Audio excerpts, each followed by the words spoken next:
hope everybody enjoyed their meal. We're about 5 minutes away from starting our program, so if you want to grab another refreshment, take a look at the sports memorabilia, all the apparel. We still have raffle tickets that we're selling.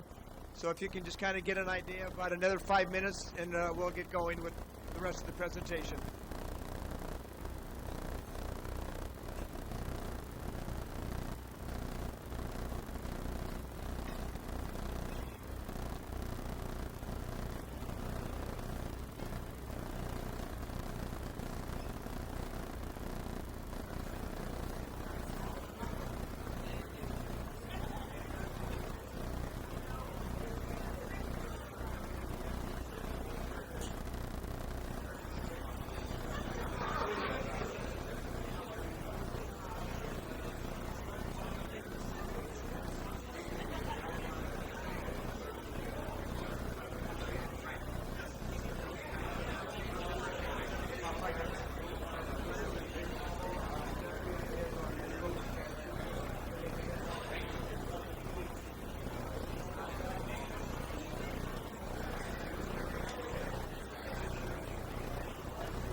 And this is who again?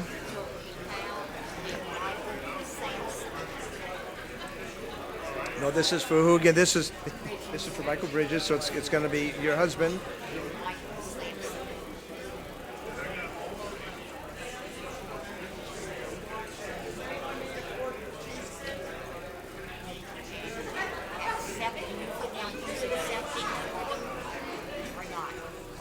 That's fine.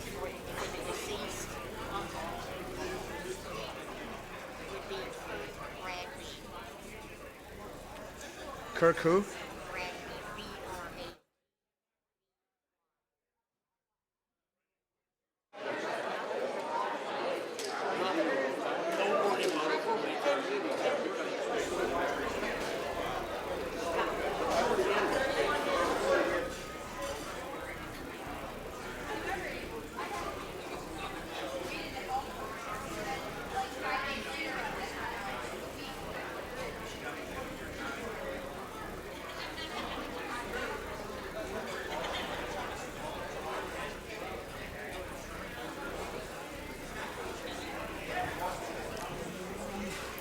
We've got about another 2 minutes, everybody. So about 2 minutes, and we'll get going.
about ready to go. This way, Steve.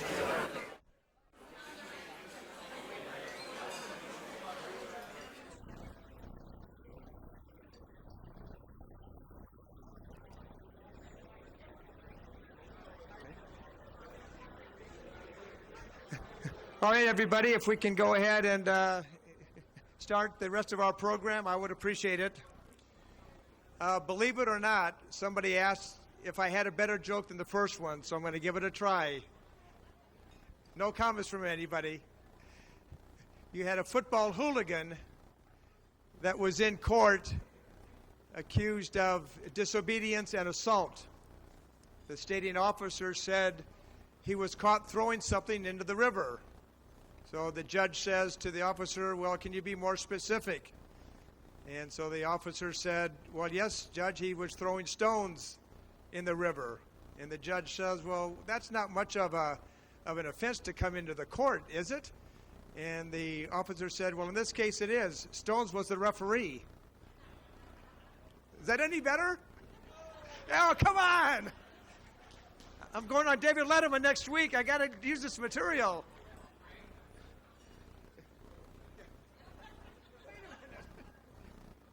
You're one of us. Let me just take a minute to, unfortunately, we got a couple of housekeeping items that we have to do, but we'll make it quick before we get into the new inductee presentations.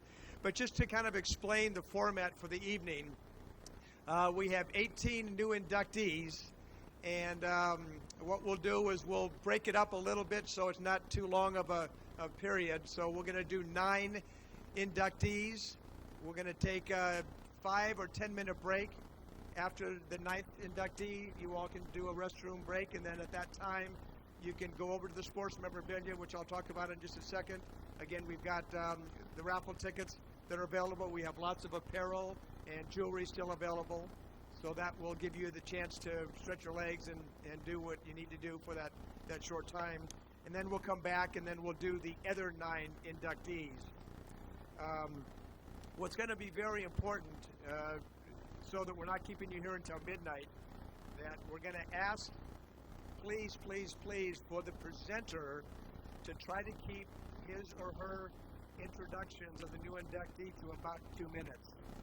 And we do that because if we have 18 new inductees, and if we go longer than the 5 total minutes that we're allowing, again, we will be here till midnight. So in summary, please try to keep it to 2 minutes. Standing up in front of you if you get real long-winded. And then the new inductees, because this is your night, and this is very important to us, to recognize that we don't want to take anything away from any of you. We would like to have you try to keep your comments to 3 minutes. So if we're going to go 2 minutes, the inductees about 2 minutes. Every year we try to bring in some exciting things for you all as a group. Out of Illinois and specifically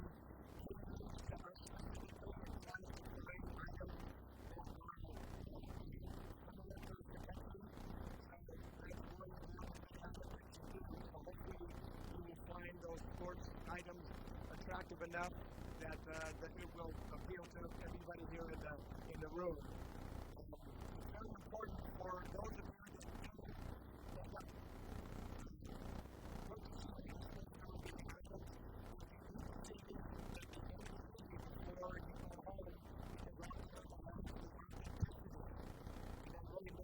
that much more valuable in this region rather than history signature.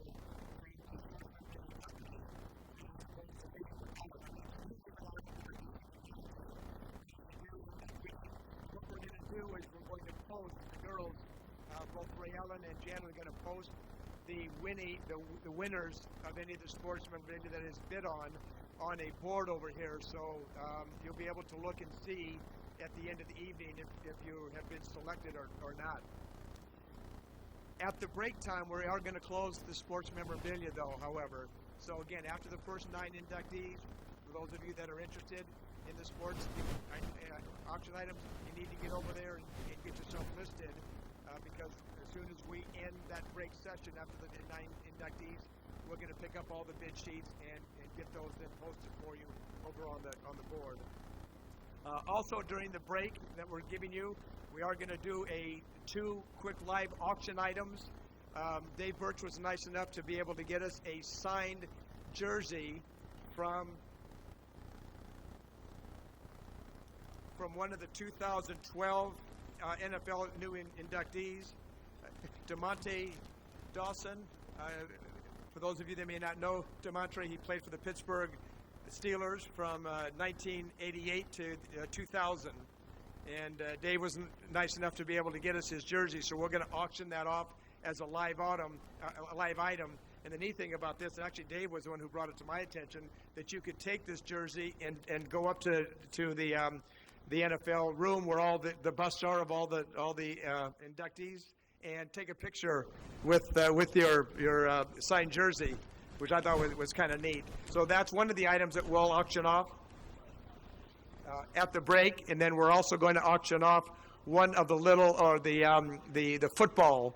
We have a football that's been signed by all of the new inductees and all the alumni. So we'll auction that off for those that might have an interest in taking that home. Again, don't forget the 50-50 raffle. This has been a huge success and very popular over the past couple of years. Just to kind of give you an idea, the payout I'm talking about only, in 2013 we paid out $475. In 2014, $370. 2015, $335. And last year we paid out $361. So needless to say, those are pretty good. And we'll do the picking of the raffle ticket at the very end of the evening after all 18 new inductees have been presented. And just so you know that, I mentioned a little bit earlier in the evening about the wonderful, wonderful sponsors that have helped us in the programs by buying the ads. The revenue that is generated by the sports memorabilia, by the raffle tickets, and also by the apparel and the jewelry, all goes to the operating expense. Believe it or not, we don't get that much money from all of our dues that we pay, which is pretty small anyway.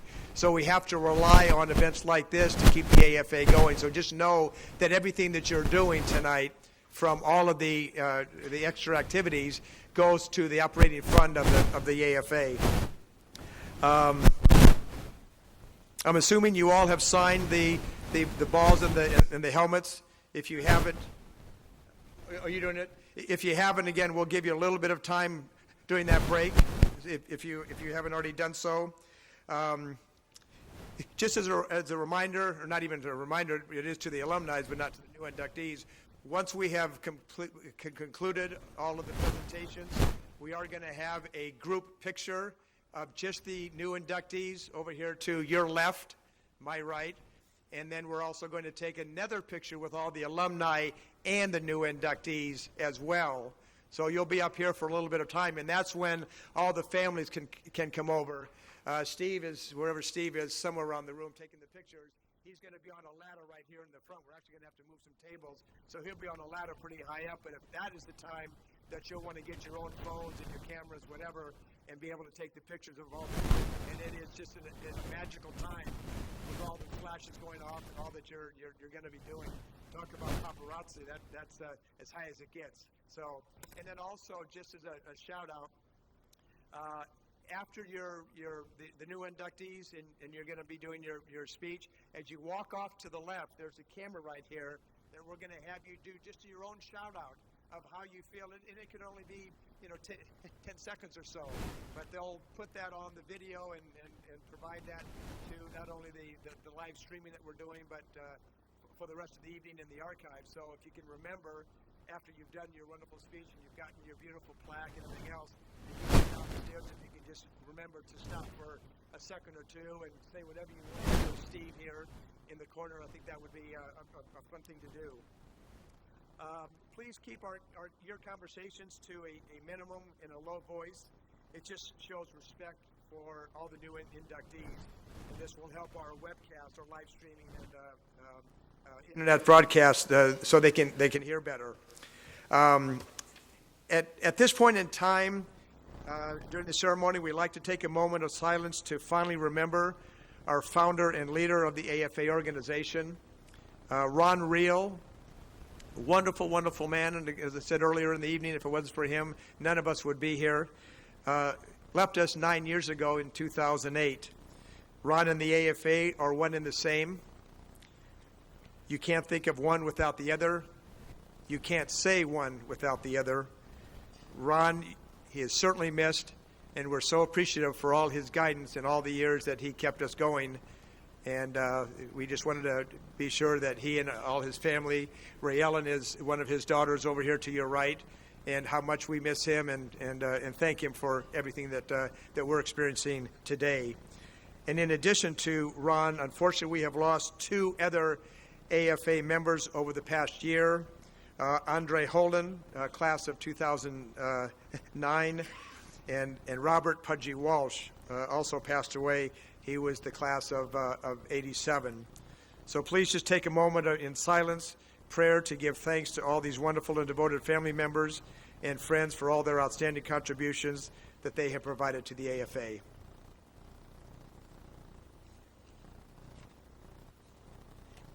Thank you. Okay, we finally have gotten here to the inductees. What we'll do is I will go ahead and announce the inductee that is on the podium with the next person, both the inductee and the presenter. So this way they can be over here on the side. We have your coat, so I don't know if Dave can help, or maybe Jimmy, you can help.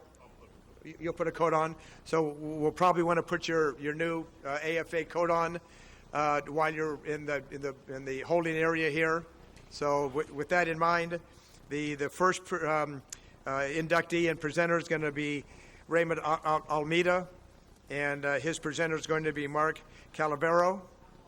And then on deck is going to be Tim Beasley, and his presenter is going to be Brian Friend. So if Raymond and Mark want to come up, please.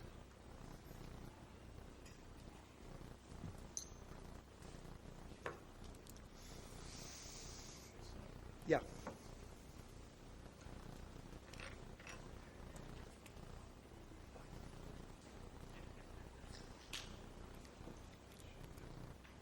Is everybody having a good time? Isn't it a great evening? And the fun is just about to begin, because the next hour and a half is just going to be magical for you and for the presenters and for the new inductees. So Ray and Mark, if you want to come up, Mark.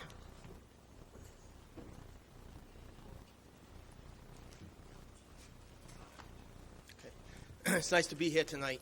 Raymond's my nephew, really more like my son. We grew up together. His mother and father are passed, was my sister and brother-in-law, so he picked me, which is a big honor for me. I'm going to make 3 quick points of what this whole weekend's meant to me. The first one is the AFA is a real class act. What I've seen, everything you've done these last 2 days, it's unbelievable, I just have to say. Number 2, I've met a lot of alumni, whether in a restaurant, at a hotel. They've been gracious. They have just been the greatest guys I've ever met. Number 3, I just want to say, here's my nephew, Ray Almeida, 2017 inductee. I love him with all my heart. And congratulations to everybody else who's an inductee tonight. Enjoy your night. Bask in the light.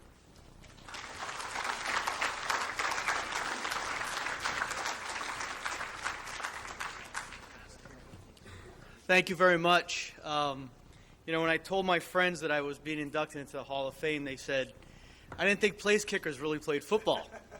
So, Scott, I know you're out there somewhere, but we made it, Scott. We made it.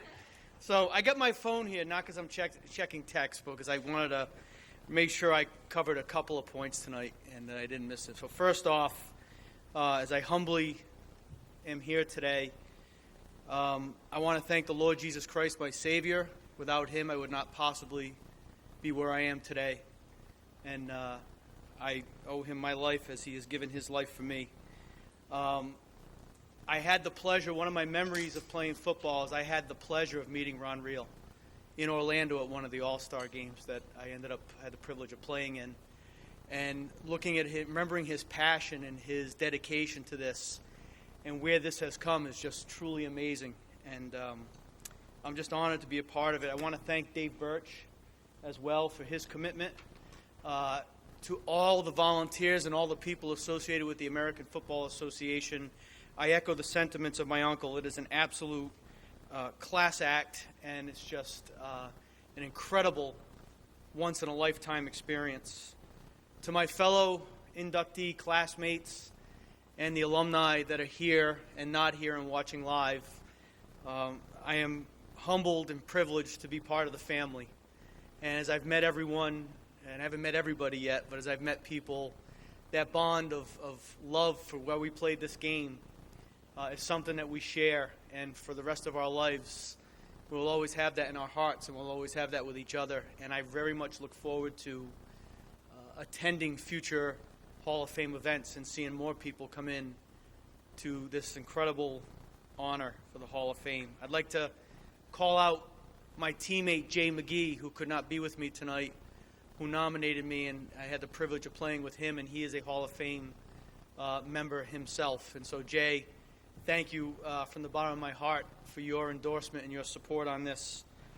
And then last but not least, I couldn't let this moment go by without noting Peter and Marge O'Kane. Peter is a 1993 Hall of Fame member. Peter was the owner of my team, which no longer exists, the Randolph Oilers, and we played in the Eastern Football League.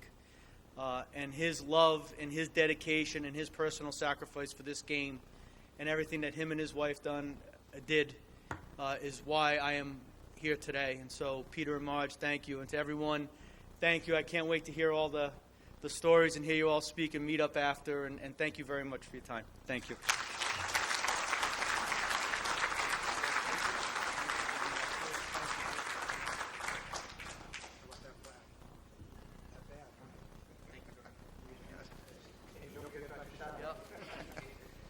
Oilers for life, boys. Okay, next is going to There be it Tim Beasley, and presented by Brian Friend. And then on deck is going to be Robert Beckwith and Thomas Beckwith, his presenter. So, gentlemen, come on up.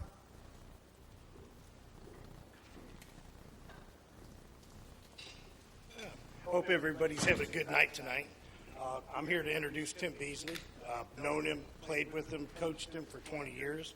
He came over from the Netherlands in the Air Force, and then he left for the Philippines in 2010. He started something over there to give American football overseas, which is huge. And you've seen how it's grown, how we have the NFL playing in Europe, we go to Mexico. So for an AFA, that's a pioneer. You know, somebody taking our sport on our minor league level, taking it and advancing. And it's just an honor to be here.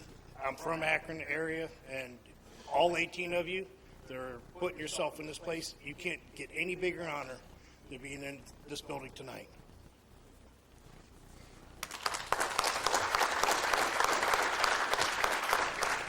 Thank you. You know, in 1990, when I was in Europe, in Holland, who would have believed that it would end with a tonight like tonight? Playing in Holland for 4 years, from January till November, I was living the dream of playing football. And when I came back to the States, I met Brian, met a lot of wonderful people playing football throughout the years. In 2010, I had the opportunity to go overseas. And when I went back to Asia, you know, I was like, what am I going to do? And I came across some expats. We were wanting to build football. And so the idea was, we're going to create football here in the Philippines. And over a course of 2.5 years, I trained over 250 Filipinos on how to play American football. And, you know, a lot of phone calls went to Dave. Dave, you know, we want to do this the right way. And we believed in the AFA motto. And without his guidance and the AFA behind us, I don't know where football would be in the Philippines. And along that way, we were able to talk to teams in China, in Hong Kong, Korea, and also with Saipan and Guam. So it was a blessing to be able to introduce football over in Asia, especially in the Philippines. And now back in the States, I'm working with children and also with women. So everything that I've done over the years has led to this moment. And to the inductees along with me, I'm sure I'd love to hear your stories, because I'm sure we're all running parallel paths with each other in our love for this sport. Most importantly, I couldn't be here without my family, my wife Desiree, my son James, and Kai. So thank you very much.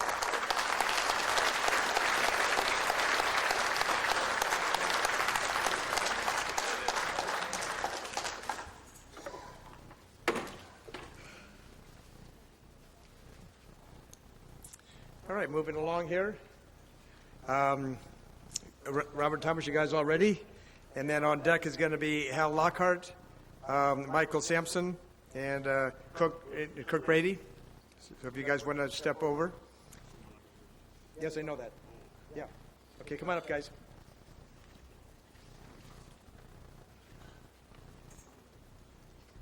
Good evening, everyone. Our next inductee originally hails from Charlestown, Massachusetts. For those of you who don't know, Charlestown is a neighborhood in Boston that's given us NFL Hall of Famer Howie Long. It's given us the USS Constitution. It's the opening salvos of the Revolutionary War with the Battle of Bunker Hill. And it's also given us the highest concentration of bank and armored car robbers on the face of the planet. It's also given us Robert Beckwith. After high school and college, Becky, as he is known, led the Charlestown Townies to the Boston Senior Park League to 5 championships in 6 years, between the years of 1972 and 1977. 40 years later, I still hear stories about how he used to dominate the line of scrimmage. He went on to coach the Townies. He coached high school football. He even coached me and Pop Warner, all while serving as a sergeant in the Massachusetts State Police, and being an excellent father and husband.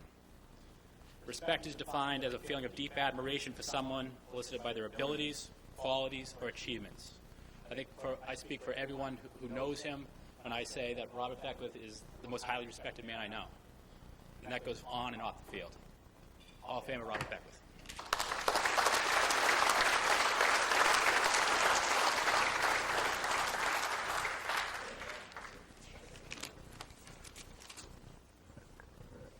Excellent, Tom. Thank you. Thank you, Thomas.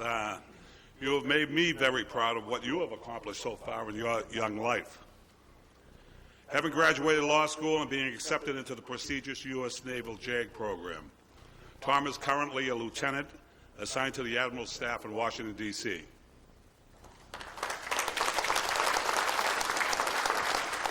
I want to say a special hello to my family at home that is watching on the live streaming feed. I love you all. I would like to thank President Dave Birch and the selection committee for this honor, being selected into the American Football Association Hall of Fame. I would also like to congratulate the other inductees on their Hall of Fame acceptance. My sponsor, who nominated me for the induction, could not be here this evening, is Larry DeVoe, a Hall of Fame member from the class of 1991. Larry and I go back a long way. We played against each other in high school and through our semi-pro years. We were always opponents on teams with fierce rivalries. So this nomination has a special meaning to me as an opponent that you played against for years, nominate you for this prestigious honor. Although we were fierce rivals through the years, through football we have developed a mutual respect for each other and we have become good friends. I want to thank my dear friends and fellow teammates who traveled from Boston to be with me tonight. Paul Brady, Ted Ryan, Leo Carey, Gene Key, and Coach Jack Morris. I met Coach Morris and Coach Jack Green in 1968, their initial year of high school coaching. They both coached our team, the Charlestown Townies. The Townies have a storied history in the Boston Senior Park League. The team has had a 5-page in-depth article in Sports Illustrated, Time Magazine, and several PBS television segments. I am proud to say we won 5 championships in the 1970s. Coach Green has since passed, but he was a member of the American Football Association Hall of Fame, class of 2002. Touring the Hall of Fame today, I observed that there is so much emphasis on character and integrity. I have known some of these men at Table 10 right over there.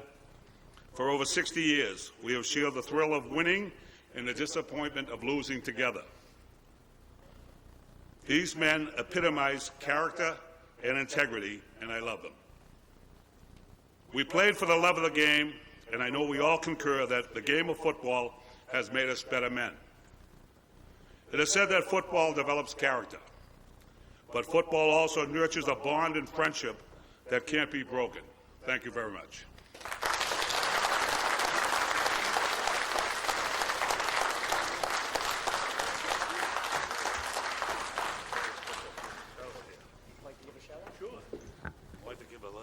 The next presentation is done so posthumously. Michael Bridges, unfortunately, is deceased, but we've asked Hal Lockhart and Michael Sampson to come up and do the presentation. And accepting on behalf of Michael will be Kirk Bradby. Gregory, come on up. Thanks, Hal. I love the football. I love the football. And I loved Michael Bridges. Michael came to me right out of a small single-A high school about in the mountains in Virginia and a track season at Virginia State University. He played high school football and was a star. But on the semi-pro level, Michael needed some development. He got it. We had some really good football players at the time, particularly wide receivers. Michael set the bench some, and then he started playing. Michael Bridges had more heart than he had ability, and he was fast. I believe you cannot believe the kid was fast, and a great receiver, and had courage that you would not believe. For example, we had him punting. We had a play where he caught the ball, stood it, took it behind him. The guy had went in motion and took it away from him and went around the end instead of punting the ball. We also had a play where he took the ball, held it behind him. The guy ran behind him, acted like he took it. Michael stood there with the ball. One time, some kid run up, one of the other team's players run up and looked at Michael, and Michael went, true story. Here to tell another Michael story is his teammate, Michael Bridges, also in the Hall of Fame.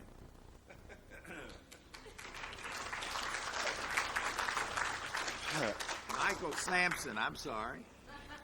Age comes fast. No, that's my coach. I love him. I love him to death. So, wow, I look around today, and I am truly amazed at the group of people we have here. Congratulations to the 2017 inductees. Congratulations to the alumni, and congratulations to the families that are here to be a part of this event. Ron would be proud today to be able to see what's happening here, and I know I am 10 years later. So thanks for that, first and foremost. How do you follow a Hal Lockhart story? Very hard, and to keep it under 2 minutes was even more incredible. But I like to say he can talk about Michael, the football player, and Michael was a great football player. And this is something that he wanted for a very, very long time. He wanted it with everything and every bit of his being. Michael passed away last month, May 19th, but he knew he had received this nomination, and more importantly, he was going to the Hall of Fame, and it meant the world to him, and it meant the world to me that he was too, into this brotherhood.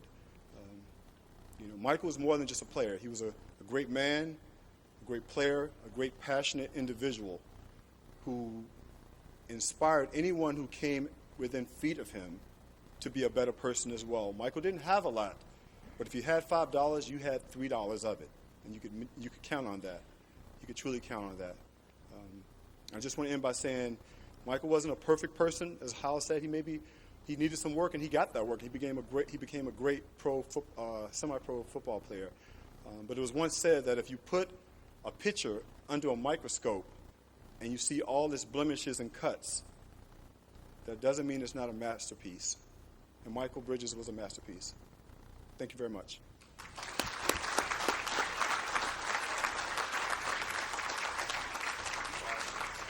I'd like to introduce Michael's brother, Curtis, to speak on his behalf.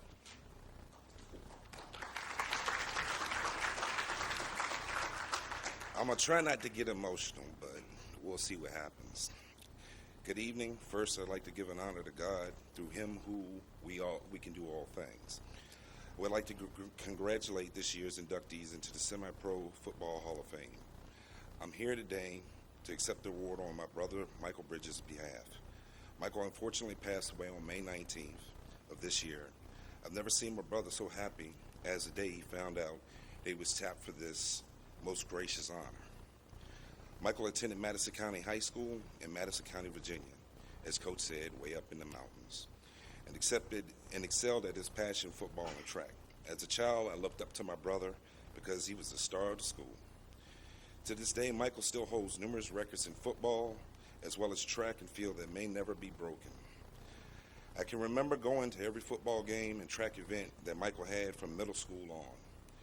Michael had a fire and desire to play football that no matter what anybody had said or could not stray him from playing the game that he loved. Michael excelled at football for the Virginia Raiders, and at the time it seemed like no one in the league could guard him as a wide receiver. Michael was so fast that he ran consistent 4.2 40s and sometimes 4.1 40s. As a kid, I used to watch Michael race a dog and beat the dog by four lengths. If I was ever going to beat Michael in a foot race, I better be on something motorized. One of my greatest football memories with Michael towards the end of his career was when we were playing a team that I could not tell you the name of to save my soul right now. Michael was on the sideline, and this guy playing corner was talking trash. Where's number 35? Michael Bridges ain't this, Michael Bridges ain't that. So the guy keeps on for about 5 minutes, and Coach Lockhart gets mad and calls timeout. Now, if you ever played for Coach Lockhart, he smokes on the sideline. This guy aggravated Coach so bad, he's shaking and almost dropped his cigarette. So Coach tells the guy, you want Michael Bridges, you will get Michael Bridges. Coach sends Michael in the game, and Michael hadn't even stretched yet. Coach yelled, Bob, you know the play. Michael fly pattern. Bob said, hut, hut. Michael shakes the guy right off the line. Bob puts the all in the air and catches it for a touchdown. Michael did this 3 times in a row to this loudmouth quarterback. You wanted Michael Bridges, now you got Michael Bridges. Michael was just that good and probably should have been a pro football player. Standing here today is so bittersweet for me. I was blessed to play football with my brother as a Virginia Raven. And we shared some of the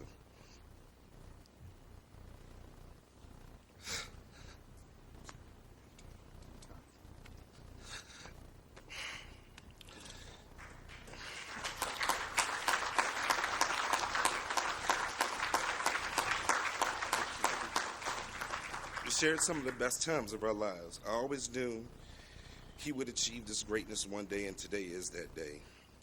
But I always thought I would be sitting in the crowd watching him give the speech instead of me giving the speech for him. Michael, your family is so proud of you and the accomplishments you achieved. This is an honor well deserved for the greatest football player I've ever known. Rest in peace, my dear brother. May your number 35 reign across the heavens forever and blaze the path for future football players to come. Job well done.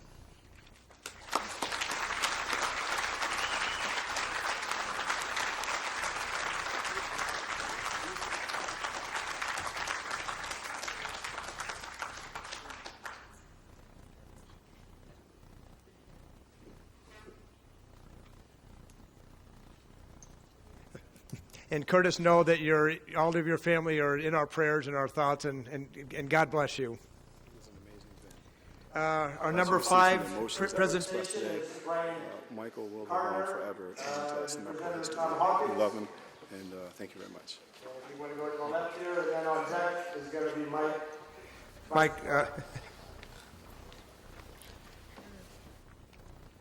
Mike Carnival and Tom Manny.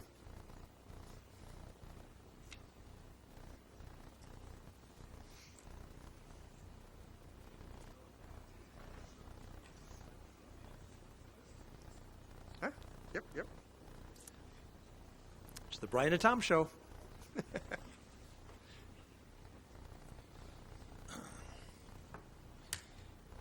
Morning, gentlemen. Afternoon. I'm here to introduce a great guy, Brian Carter. Started his career as a high school player at Warren High School in Gurnee, Illinois. Continued on that, went 2 years to the college, at Carthage College. Ended his career there, started into semi-pro in 1980. Played 10 years of semi-pro. Had many accolades during that time as a defensive end. Was a great mentor to a lot of people. Ended his career with an injury to his shoulder, and then took on being a police officer for the next 20 years after that. And after that, retiring from the police department. He's been coaching semi-pro for about the last 10 years, being a great mentor to a lot of guys, and I thought it was a great time for him to be recognized for all the hard work he's done in the world of semi-pro.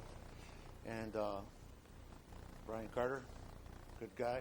Why don't you come up here and get your award?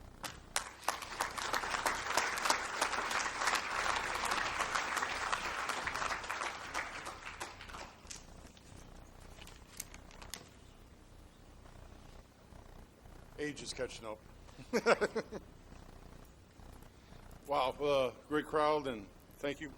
I thank everybody for being here. My name is Brian Carter. When I played, I was known by a lot of different names. Most of them we won't repeat in public. First off, I'd like to thank my sponsor, the new Grandpa, Hall of Famer Tom Hawkins, founder of the Iron Athletes Football League, owner and head coach of our Southern Lake Blue Devils, my coaching mentor, good friend, and to his wife, Dorothy, two of the most dedicated people in semi-pro that I know. I want to thank Dave Birch for all his hard work that he puts into this event, to AFA, all the staff from AFA, and all the alumni. To my parents, if it wasn't for them, I would never have played football. To a good friend of mine, Robert Harrison. 30 years, he got me playing semi-pro football.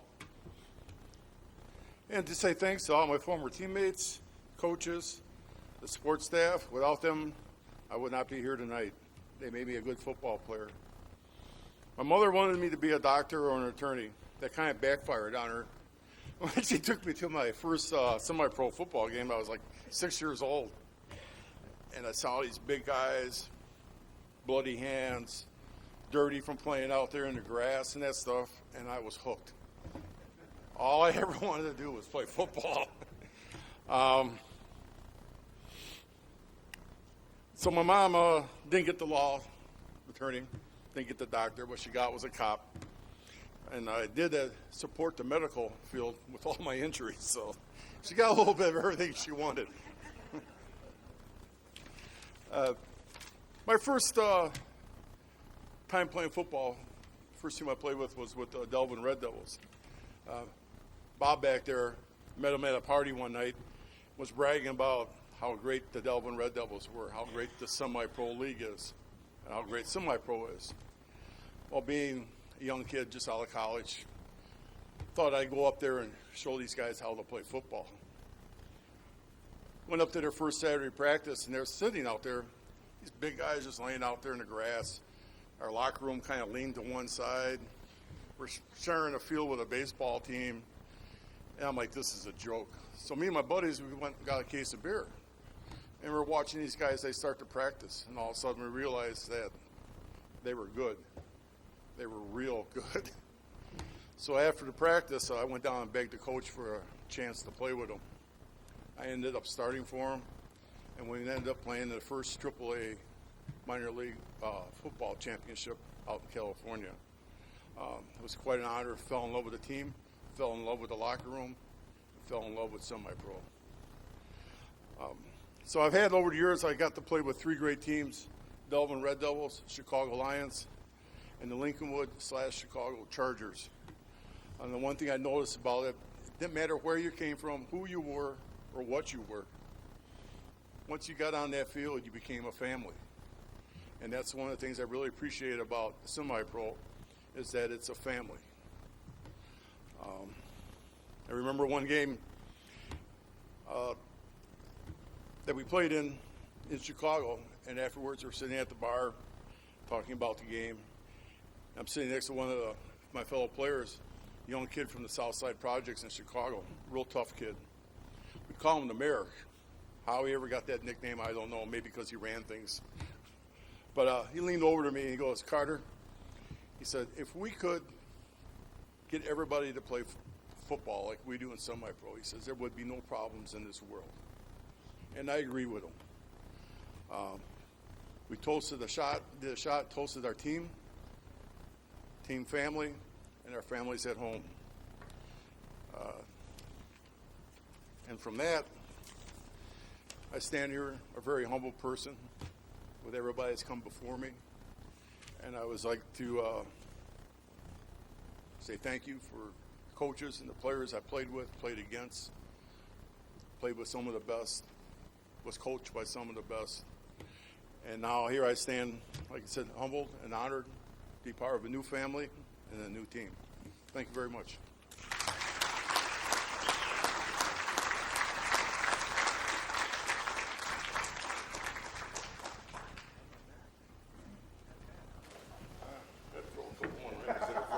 And I didn't get yellow flag, so I'm happy.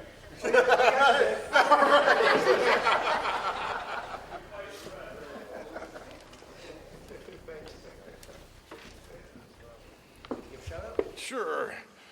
To my two sisters back home in Illinois and Wisconsin, to my fellow coach, John Burns, who couldn't make it, and to my old girl, Heidi Bauer, her family. You guys have, and all my family here in Ohio. Congratulations.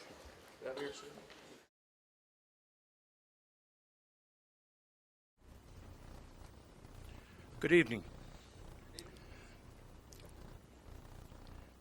Hall of Famers. We chose the greatest sport created by man, and we played it well. Give yourselves a hand. You all deserve it.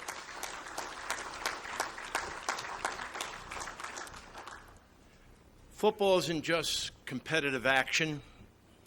It's a mingling of people fighting for one goal, to win titles. But along that route, other items come along that we don't even really talk about that much. One, friendship, bonding. Very important items for a football team to be successful.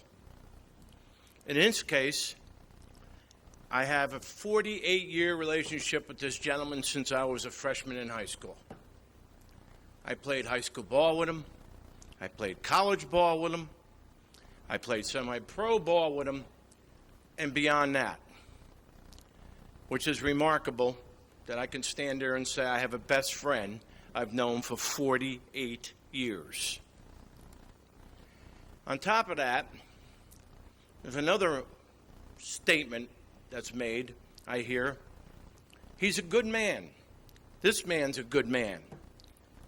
And it means something, because in the good book, a good man falls 10 times a day.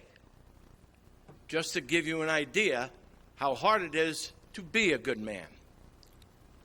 And luckily, I've had this gentleman by my side.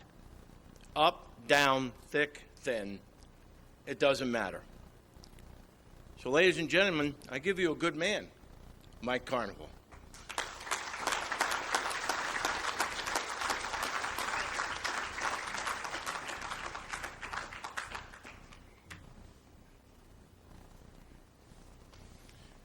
Tommy, you said we were going to have pudding. Okay, no pudding. For about a month now, I've been weighing my options of how I was going to do this acceptance speech tonight. Usually at a moment like this, for people who know me, I can bury my emotions and turn right to humor, you know, keep the audience's attention by making them laugh. But I just couldn't do that. Last night when I got here, I really hit a mental block. When I walked through the door last night at the meet and greet, and I saw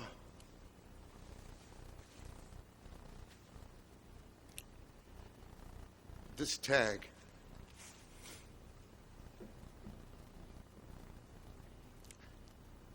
my knees buckled,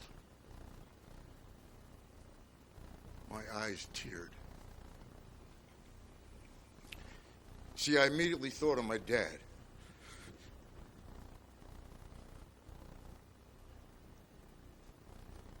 Who I lost 2 years ago Christmas.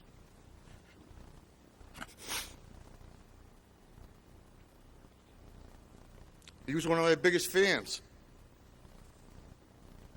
He'd be really proud of me tonight. I can still hear his voice in the stands as he would yell, "Come on, boys, you're playing like a bunch of sissies." And how the guys in the huddle would say, "I see Mr. C is here tonight." I had a dream at a very young age. I wanted to be the best athlete that I could be. I wanted to make my family, especially my dad, proud. With any dream, you must work hard. You got to be a step above or a step faster than the others. You have to separate yourself, be one step quicker. We all battled adversity, whether with injuries or with size as a defensive tackle, and speed. Well, I think I kind of found the answer, and that was surrounding myself with great people, from my family to my coaches, and especially my teammates. After that, it was easy. I am honored, absolutely honored, to be here tonight and add new members of my family. This is far from the end of our dreams. So tonight I want my new family members to accept another challenge. Let us make and let us remind ourselves that there is another Hall of Fame ahead of us. And that's the big one. So let's dedicate ourselves tonight to three things: to listen more, to laugh louder, and to love deeper. Let's all meet again in the ultimate Hall of Fame. Thank you, Coach. Thank you, my fellow players. Thank you, ladies and gentlemen. It's an honor.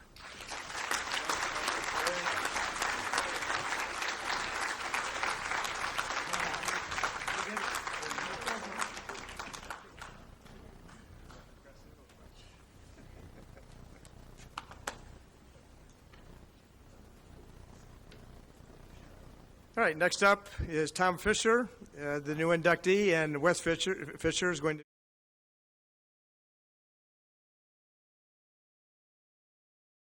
presenter. Wes, come on up. You're welcome. You bet.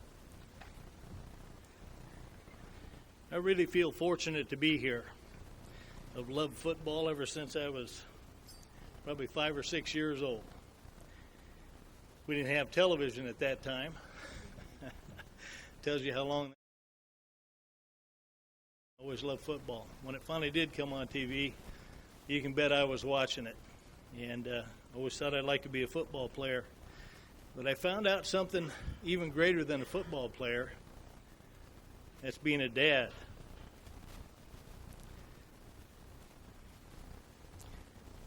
And having a family. And to get to present your son here for induction into the Hall of Fame, that's a big deal. And you guys are all families. So we're all family here, and we're all brothers, sisters, And a lot of times when you get the brother, the dad, you got mom. And mom helps out from the beginning to the end. So I want to thank another team here, Ron Reel and his family, and Dave Birch, who's done wonders, and the board of directors. One of the board of directors actually nominated me and got me here. That's Moose Fahey. Moose is still alive. He's still kicking. He's still working around, trying to hang on, do the best he can. He's ill, but he's not giving up. It's just like when he played football. So hang in there, Moose. Thinking about you. And my son, Tom, who I always think of as a very young man, he's 49 now. He's still tough. He can still play, I believe. And he played 22 seasons. And then when I retired, he took over coaching the team. So he's got the team now, and he's doing everything he can to make him a winner. And when it comes right down to it, that's what you do. Every player, every coach helps make their team a winner. And whether that be dad, mom, brothers, sisters, we all get recruited. That's what I'm talking about with family. With Tom, when I was coaching, I could call him to play any position except probably quarterback. He could play linebacker, he could play any special team. He could play offensive line, defensive line. He was an amazing player. And he has 2 children. He has a couple of grandchildren. That makes me a great grandpa.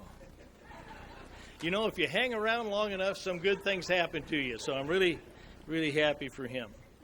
He and I have become very close because of football, because of sports, and because of family. And I think he understands so much more as he grows, and he's had his children and things like that. It makes you grow as a person.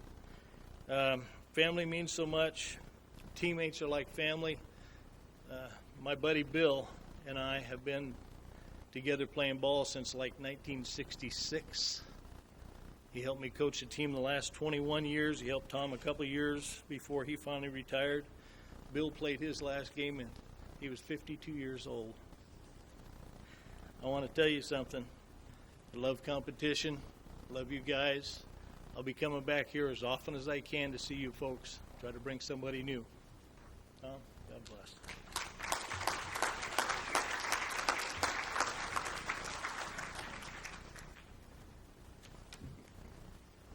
Hello. A lot of these guys are hard to follow up here. Anyway, we've been involved since at an early age. My dad was doing semi-pro football, and won't forget the time the older brother, back in the day, they had those old foot lockers. Well, my dad had his gear in there, and my brother took it out. He goes, well, get in there, you know. And I got in there, and he locked me in.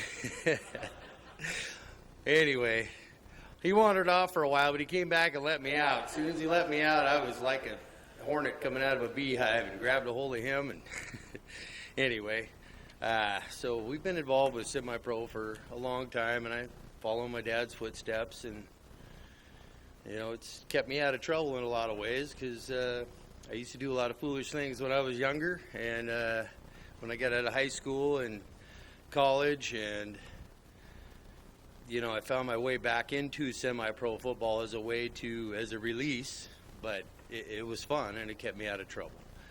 Anyway, like he said, you know, we've had family and moms, wives, girlfriends, brothers, you know, involved, and that's what it takes to make everything go round. And, you know, I've even had my daughter, who doesn't like football much, come around, you know, and I don't have any sons, so I treat all those guys like they're my sons, and sometimes it can be difficult because you want to wring their neck, like my dad did a few times. But, you know, life's lessons, you know, is what you're able to teach and pass on. And so I just hope that I am, you know, as good as teacher as my dad was, and Bill, the people that I've learned from, and my other coaches. Thank you.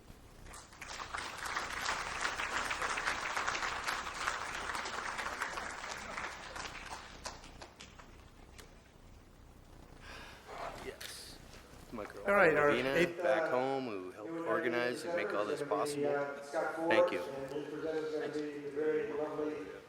Ashcraft. Lovely? Lovely. Wow. Haven't been called that in a long time. Hello, my name's George Ashcraft. I'm the class of 2002. Very honored to be here tonight. I coach the Watertown Red and Black, the oldest semi-pro team still living and breathing and paying taxes in Watertown, New York. 121 seasons or years of being in existence at least. I want to say something that everybody echoes. I've heard it since the day I met the man. Ron Reel, thank you for recognizing the sport that we are here for, that we love, and he put this platform so people can stand up here and be honored for the blood, sweat, and tears that it takes to play the game.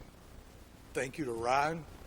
Thank you to his wife, Seal, his daughters and sons that work this. Thank you, Dave Birch, for carrying on his love for this and getting him into the big house here. It took a lot. To all of our board of directors that, we talk on the phones, we meet, we do things to be here on nights like this, and we do it every year, and it's something that once you start it, as they say the word family, my wife of 45 years sitting here, I started coaching this sport in 1989. I took a defunct program that was about ready to fold, just under 100 years in existence, and we've won a couple, 300 games, and it's because of her, my children, guys like Scotty Ford that I'm going to introduce here, that was a pro hockey player in Germany. He coached the hockey club for the Syracuse University team, and he calls me one day and says, I heard you need a kicker. I think if I could play hockey, I could be a football player. But he never kicked a football, and he holds pretty much every record that you could ever have for a kicker. And it's phenomenal to go on and on like that. He's been married to his lovely wife, Paula. After he quit playing, he hadn't quit playing yet. He and her bought a sports bar, and of course he named it Kickers. They put on for a decade the best after parties that you could ever ask. And the team, we lived there every Saturday night after a home game. They'd pack the place, close it up at 3 in the morning, and always a good time. And it's because of the respect. He's never shown anything but respect to myself, to our team, to the sport of football. If you knew him, he's got a shrine in his house for football. Scotty Ford, come on up and get your award, buddy.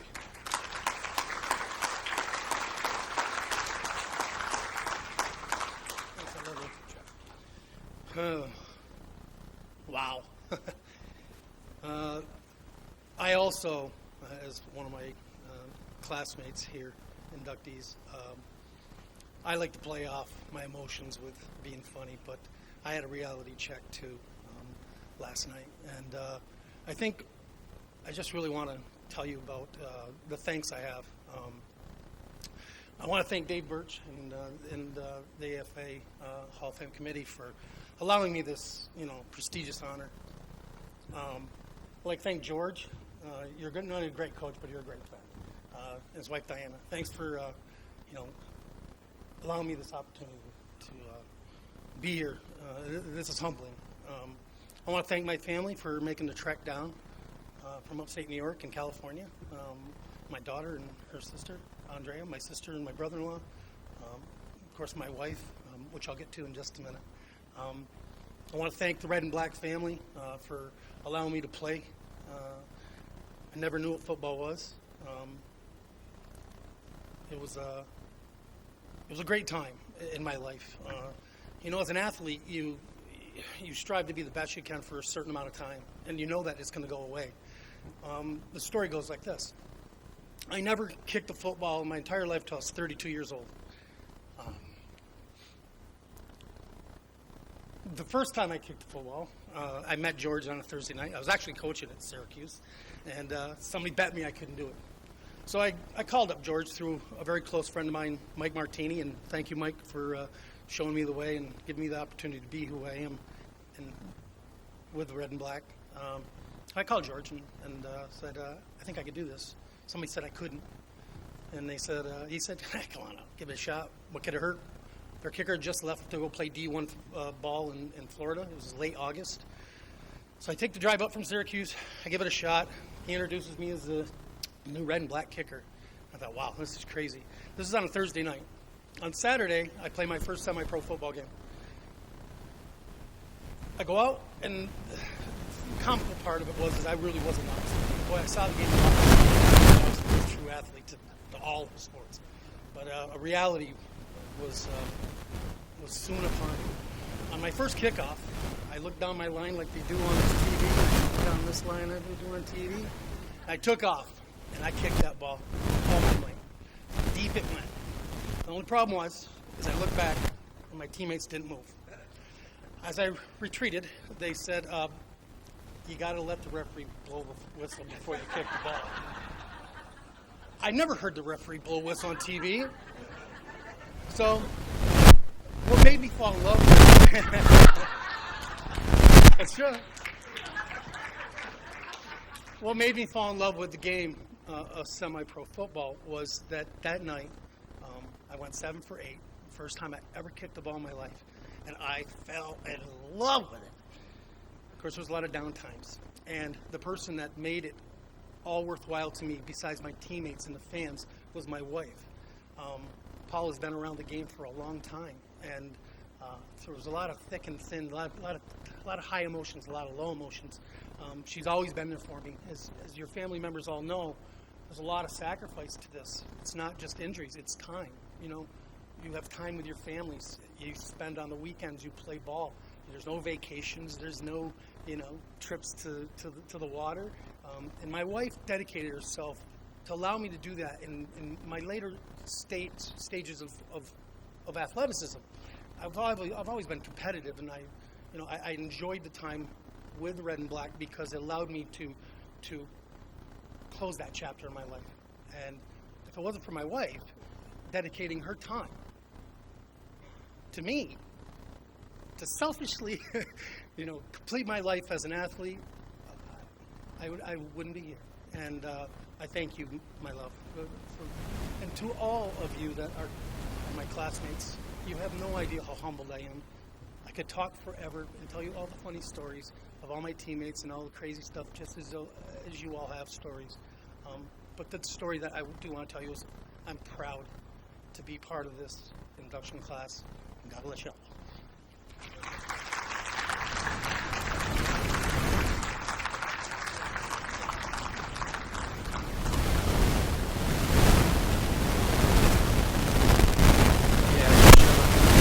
Watertown, Hibby, Wibbler, Wilbur, my brother Mark, Brad, man, we did it, right? We'll see you guys over the weekend. Congratulations. The impressive Ernest Jackson. And you two behave yourself tonight, both of you, because I know both of you and I know where you live.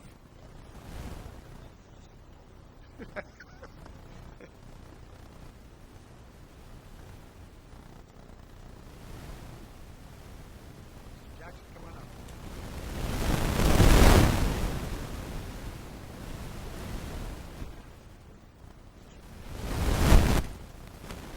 Good evening, everyone. I finally made it down here myself. I'm Coach Norris Jackson, class of 2005. Those of you wondering, what did I coach? I coached football. I coached the mighty Detroit Seminoles for many, many years. I'm going to make this short. If it wasn't for this man, Hall of Fame inductee Robert Hunt, I probably wouldn't be standing here myself. It was him that come to my practice where I had my own team. Every practice,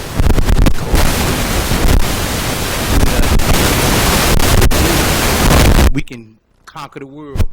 We just need to be one, You know, they had a team, I had a team. I say, why this guy keep coming over here bugging me?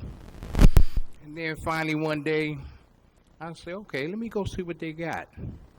I went over there. I say, man, they got some ball players over here. They got a left-handed quarterback and a few good receivers.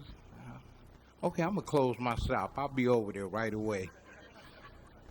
So I'm going to make this quick. Without further ado, Hall of Fame inductee, Robert Hunt.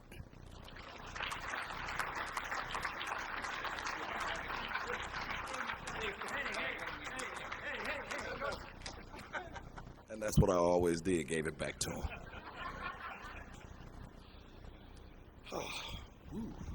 Good evening, everyone. First, I'd like to give thanks to my Lord and Savior, Jesus Christ, with the I'd like to definitely give major kudos to Mr. Burch over here, because when he called me, I was totally floored. You know, when you play football for a long time, you guys always said you kind of get the best you can be and be recognized for it, but never in my wildest dreams that I think would end up in this magnificent place. So for that, I say thank you to the AFA, all of the alumnus, those affiliated, everyone involved with this magnificent event and this organization. I want to congratulate all of my fellow 2017 inductees, class of 2017, forever teammates. My family, I share this honor with, especially the love of my life. My wife is here, along with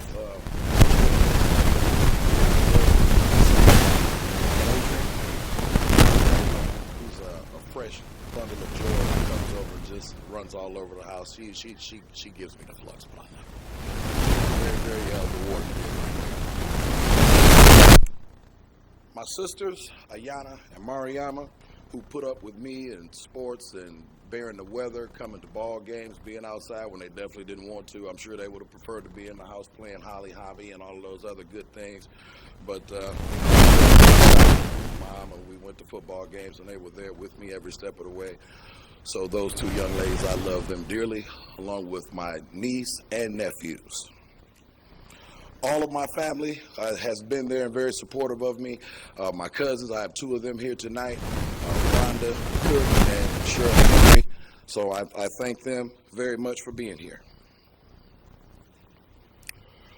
Real thoughts of love in my heart go out to my grandmothers.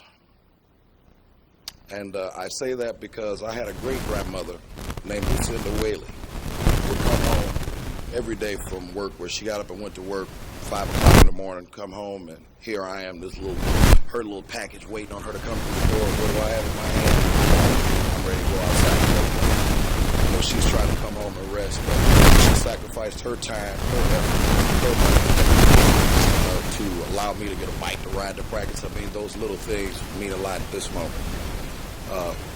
Her mother, well, I'm sorry, my great-grandmother's daughter, who is my mother's mother, Evelyn Lester, was big in my sports endeavors throughout my course of my life, and I definitely want to thank her, along with Lydia Hunt and Emma.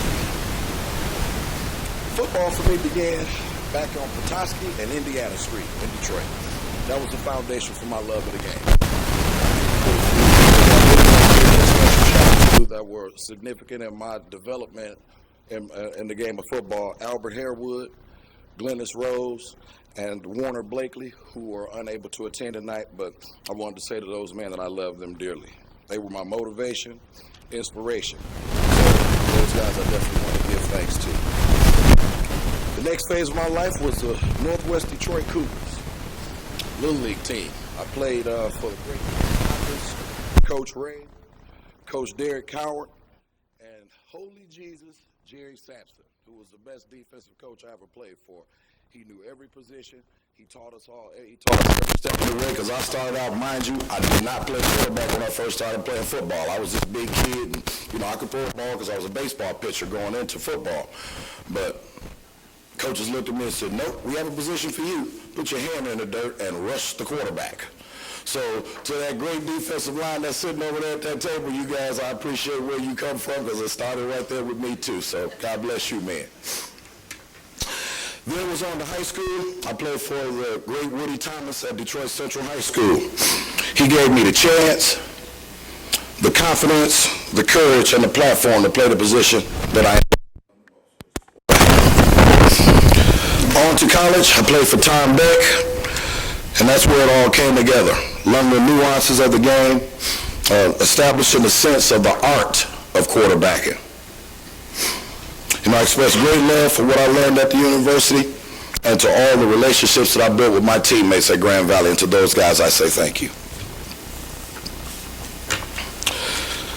Semi-pro football was a blast for me for the 18 years I played. It was a Tuesday, Thursday, and a Saturday that I was not excited about waking up to go to practice or play those games on Saturday nights, whether it was against the Racine Raiders, one of the toughest teams around, Canton County Eagles, and a host of other teams around that I really enjoyed playing. My start came with the Detroit Buccaneers in '92, and there was a guy named LaVorce Winfrey that actually introduced me to semi-pro football because I had no idea that semi-pro football even existed in Detroit. So I want to thank LaVorce and my first head coach, Winfield Petway. Then became the beginning of Detroit Seminoles in 1994 with Sylvester Jennings, Winfred Cadell, and Derek Hubbard. Those were the guys that were instrumental in us beginning that program. Head coaches at that team, the original head coach was Billy Morris, and ultimately our head coach and our championship coach, Hall of Famer, Norris Jackson.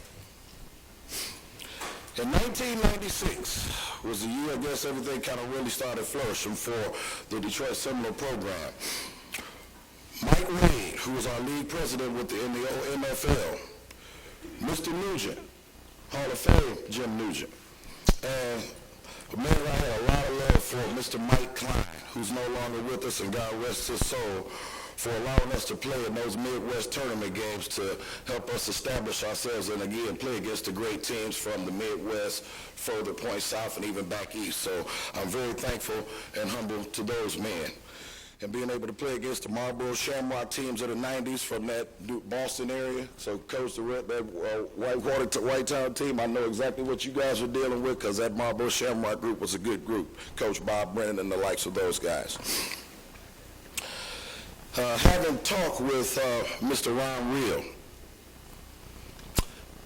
some years ago, we were at a championship game, and I had the pleasure of meeting and talking with him. And it blew me away that he even knew who I was.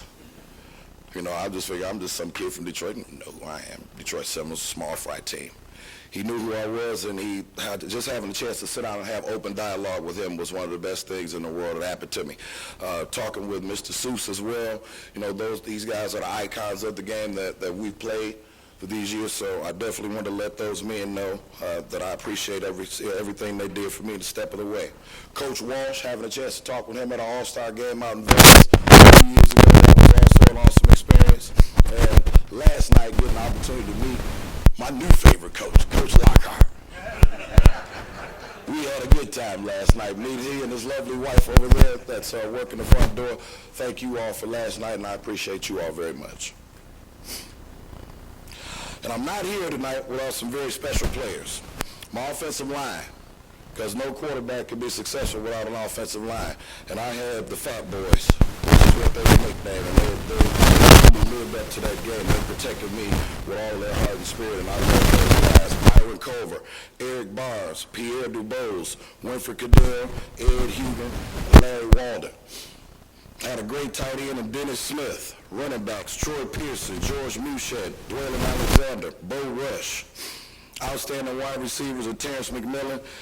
And the best one of them all, who I definitely think deserves one day, and I don't want to talk too fast, but I hope he ends up here because he was the best offensive player I ever played with in my life, and that's the Jet, Roy Granger. These men made practices and the games fun. I love them all. In closing, the one person I give all the credit to is that lovely mother of mine sitting back there, Miss Diane Hunt.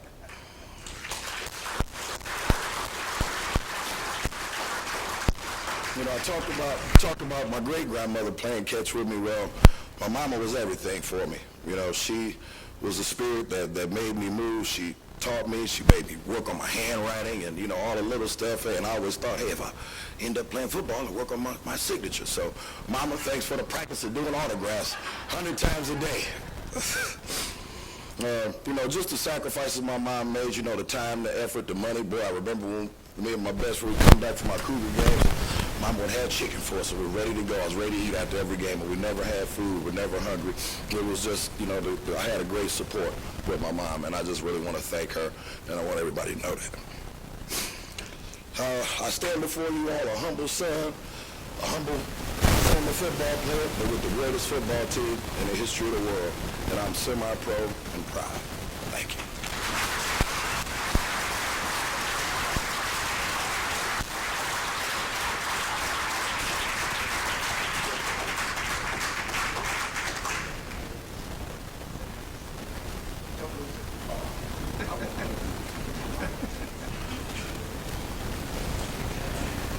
All right, why don't we give a round of applause for the first 9 new Hall of Famers.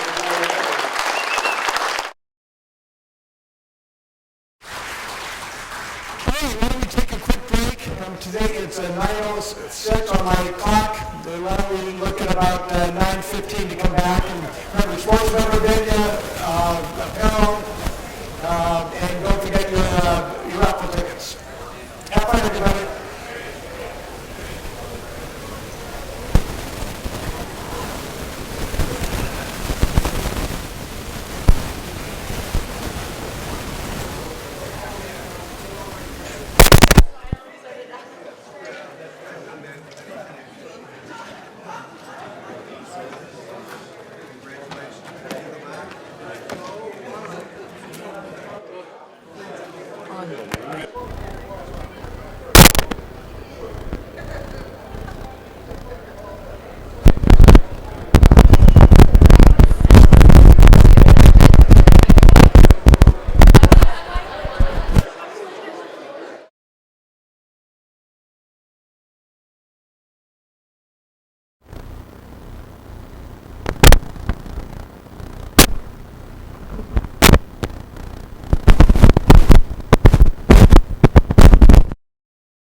Check, check, check, check 1 2, check 1 2, check 1 2. Is it clean? Do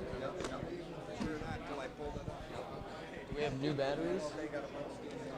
Let's see. Do we have one?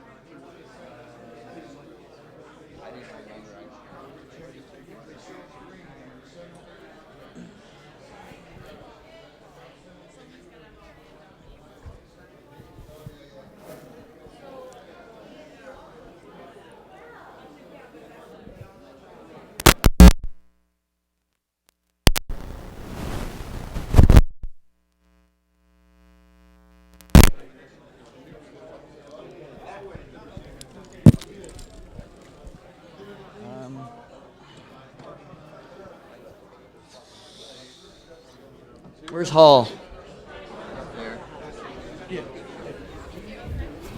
Oh, excuse me. Hey, Hall. Do you have your tape? Craig. Huh? Do you have your tape? What tape? The tape you had earlier? Oh, yeah. Tape? It's in my bag.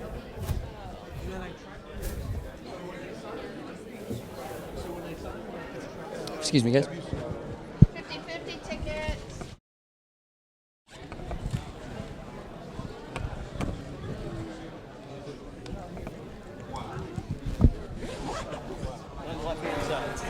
Right here? Yeah, in the back. Class of 2011. Oh, yeah? 11. You've been coming here a lot. Tell us a little about the game with all the guys you just played with. It's quite an honor when I got elected from my own peers who nominated me. I played for the Delavan Red Devils 1977 to 1980 when we were one of the premier minor league teams in the country. To get back and see these gentlemen, a new guy that I ain't seen in 30 years, who's Ryan Carter, who's coming in the class of 17, and we played together in 80. And it was quite an honor just to see him, but all the rest of the guys here, Elmhorst guys, a bunch of guys here that the camaraderie still lives on. It's my son's involved. I just love seeing all the people that put this together. It's just quite an honor. What are your biggest moments Game I scored 3 touchdowns in. We played, and another one is when we played in the first minor league Super Bowl ever against Marysville Cougars in 1980 out in California. And we ended up losing the game, but we were the national champions 2 of the 4 years that I played. Oh, you just got to pull this one out. Tell us about the team. Did you sponsor you? No, I did not. Brian played with the Delavan Red Devils in 79 and 80. And then he carried on. He was quite younger than me. Just a little bit at the time. I was a baby. And a lot bigger. He played defensive end for us, and he got sponsored by who? Tom Hawkins, out of Burlington, Wisconsin. Who'd you play for? I played for Delavan Red Devils, Chicago Lions. 1982, we went to the national playoffs, and with 3 years with the Lincolnwood Chargers. What's this mean to get inducted into this Hall of Fame? I'm in shock, I'm humbled. I mean, some of these greats that I played with, to be honored to be able to be with them, it's just unbelievable. And what AFA does for semi-pro, to get these guys to be remembered and honored, it's a great thing because it's a great sport. That's the one reason you play. Playing the game and now $150 a game. We got paid too. Yeah. So back in the day when we were playing together, there's 6 guys from that Delavan team in this Hall of Fame. When you started out with Cliff Boyd in 1980, and it just goes on. Otis Spurlock, you got Mike Herr, you got Kurt Campendahl, just numerous guys that are here. And for us to live on is really cool. Really cool. These are the guys that taught me how to play the game. I mean, it's phenomenal. I'm glad you guys could make it. Appreciate it. Thank you. Maybe what it means to you. You're out of Wisconsin. We coached forever. Forever, 40 years.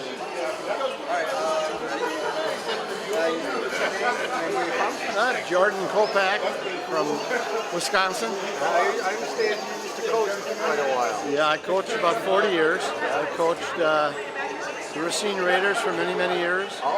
Coached at Carroll University. I coached indoor football. And Hello? Check, check, check. What's one of your most memorable coaching experiences? Yeah, you must have a ton of them. Yeah, there's a ton of them. I think one was when we went up to Canada and we played up there in a storm, and they were undefeated, so we had to go up and beat them. So that was always enjoyable. What's this all mean to you when you get all these guys together after all these years? Well, you know, I've been in it for a while. I'm on the board of directors now, and I think it's good to have these people come, because you see, football is a little different than other sports, and as baseball or soccer or so on. Football, you have a different kind of a commitment. You have to go through a semi-ritual in order to play. If I showed up with a basketball and a couple who I said, let's choose up sides, we'll play some basketball. You start playing, and as you play, you get in shape, or I show up with a ball and a bat and say, let's play some baseball. You can't do that with football. You have to go through a whole ritual, one of getting yourself in condition, two of putting you on the same stage of everybody else, so you're doing the same thing as a team. So that's what makes it so different. And because people go through that process, and I've had the most successful with the ones who were out of college, so they had, say, 4 years of high school, 5 years of college, so they were going on their 10th, 12th year of playing. By that time, they've reached a mature level that they understand why they're doing it. And they understand that part of the payoff is the fellowship. Because we as men are basically gregarious. We like the fellowship, and we like the challenge of going somewhere, doing something together. This is kind of reignites the fellowship a little bit. Oh yes, you hear the stories around here. They're fun to listen to. The Racine Raiders, of course, are one of the legends in this type of football. And so every time I run into somebody, he'll remind me that he was on the team that beat Racine. Oh.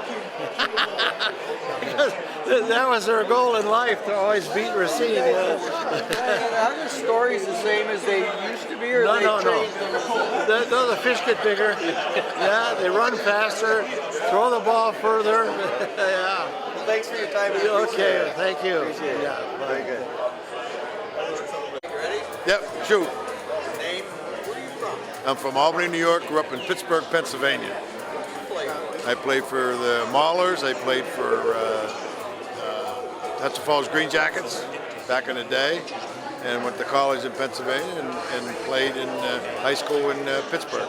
You're a regular attendee here. You come as often as you can. Oh, without a doubt, without a doubt. What's it mean to see all these guys? It's a great thing, because I know the sacrifices they went through. I went through it, I played, I have lifelong friends with football. We may not have the gift of a lot of money, like it's in the NFL, but we got to live the gift of friendship, and the fellowship, and friends that last a lifetime. There's no price you can put on that. And I'm very proud to be part of it. And I know a lot of these guys. I played with them, I coached with them, I played against them, and if you don't know them, you played semi-pro ball. So that's all you need to know. It's great. It's a great way to recognize people. You guys seem to pound on each other, but when you come to these things, it's all one thing. Oh, yeah. It doesn't make any difference what level of football you're on. It's an instinct. It's built inside you. You have the respect for everybody. And that's why everybody keeps coming back, and that's why the game of football survives, from Pop Warner all the way up through semi-pro and into the NFL, just for that reason. And the work that the AFA does is, well, here it is. We're standing in the Hall of Fame, and we're semi-pro football players. We have like 400 or 500 in the Hall of Fame for the AFA out of probably 500,000 semi-pro football players. Do the math, So it's quite the honor. It's great. Yeah, Dave Birch has done a lot for the league. Everybody loves him. Never mind all that. What kind of a football player? Oh, he was good. Yeah, he was good. Nice guy on the football field? No. We played. They were Binghamton, and we were up in Albany, and we went nose to nose, and Ray Stanton, and everybody.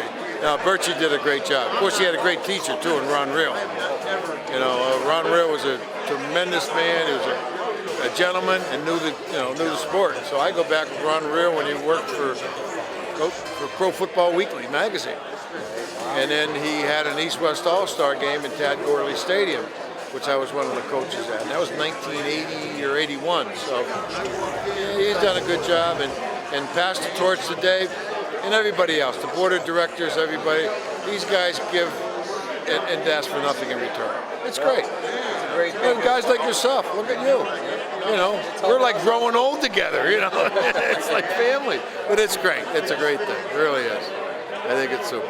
Perfect. Okay. Thank you. Well done. Okay.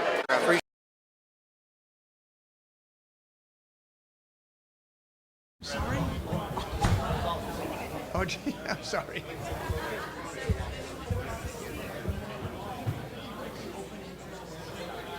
Okay, what's this? Yeah, I'm doing that right now. Okay. So again, I just need to know 2:30. So as of right now, 2:30. Okay.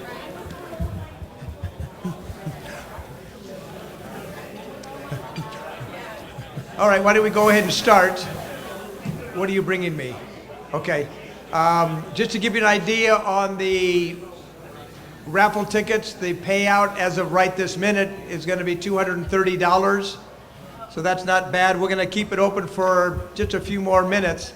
First, we're going to go ahead and raffle off the ball that we've had all the new inductees signed and all of the alumni signed. This is really, it's going to be very special. We're going to go ahead and start at $50, and then we're going to go up into increments of $10. And then after that, for those of you that might be interested, we're going to do the Dawson jersey, the Dawson jersey that I mentioned earlier, and I'll go over all that in just a minute. But for right now, let's go ahead and start with the beautiful football signed by everybody in the room for the most part. We're going to start at $50, as I said.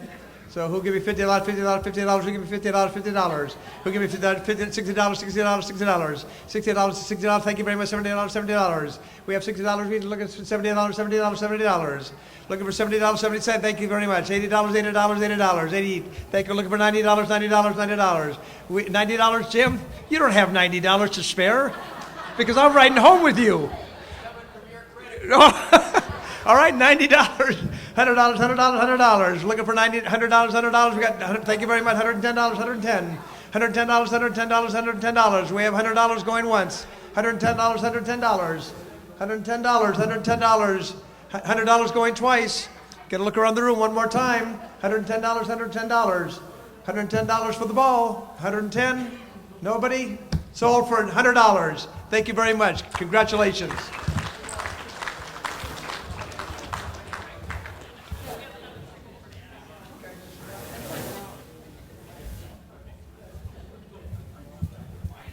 All righty, and now the DeMonte Dawson jersey, thanks to Dave Birch again. Once again, Mr. Dawson played for the Pittsburgh Steelers from 1988 to 2000. Played center. His number was 63. Still have time, if you're the lucky winner, to get up there and get a picture with him and the bus. I think that would be kind of a neat picture to have. So, anything special, Dave, you want to add? No? Okay. Why don't we go ahead and to be honest with you, I don't know what this would normally go for, so I'm comparing all the other jerseys that we have that are in the $250 range, but that might be a little bit high to start with, so why don't we start at $100, and once again, we'll go up in increments of $10. So for the DeMonte Dawson jersey, $100, $100. Anybody $100, $100, $100? $100. Anybody $100? $100. $100? Nothing? $100. Thank you very much. $110. We're going to go quickly on this one. $110. We have $100 going once. $110. $100 going twice. We'll look around the room one more time. $110, $110. Don't sneeze or raise your hand or they think I'm going to get you. $110, $110. One more time, $110. 110. Sold for $100. Thank you very, very much, young lady. Congratulations. And be sure you get over it to get your picture.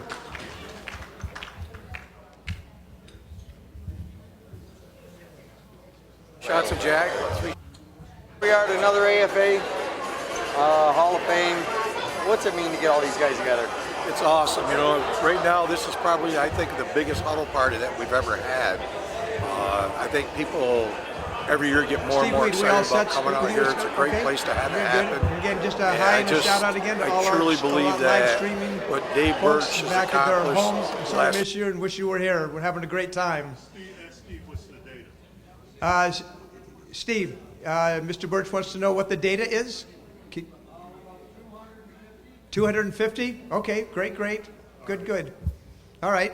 I think the raffle, even though, again, we won't draw the ticket, I think the raffle is probably closed. Ray Ellen? And we're still at 230-ish? 480? So 240 so 240 will be the payout. Again, we'll draw that ticket at the end of the 18th presenter. So let's go ahead and go on then. Our 10th new inductee and presenter is going to be Dale Ilko, and his presenter is going to be John Company. And then on deck is going to be Carl Major, and John McDonald will be his presenter. Guys, come on up.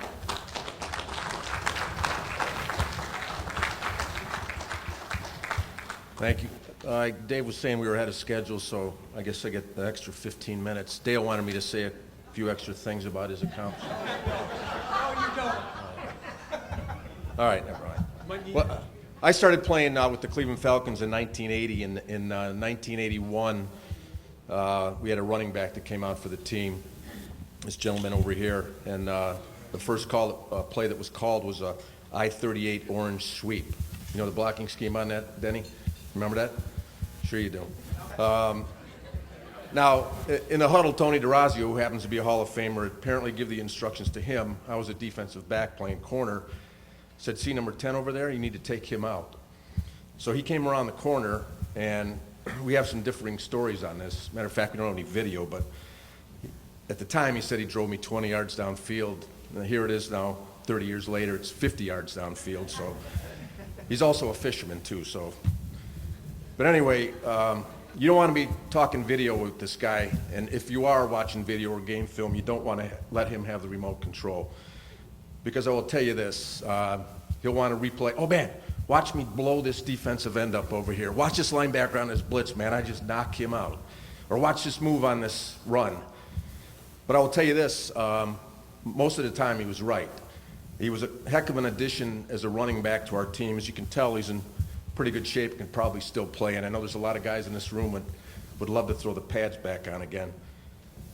But I would always tell him when we were watching game film, I'm going, come on, we've watched it 10 times. Can we get to the defense now? Let's watch the defense.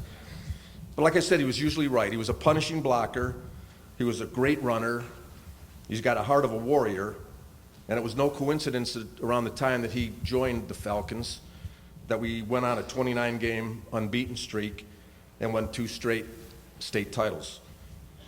I think he really could even be entering the Hall of Fame as a linebacker, actually. That's the type of mentality that he has. And that play, I-38 orange sweep 35 years ago, I didn't realize it was going to forge a relationship that I've had with this man for that long time. He's been a true friend of mine.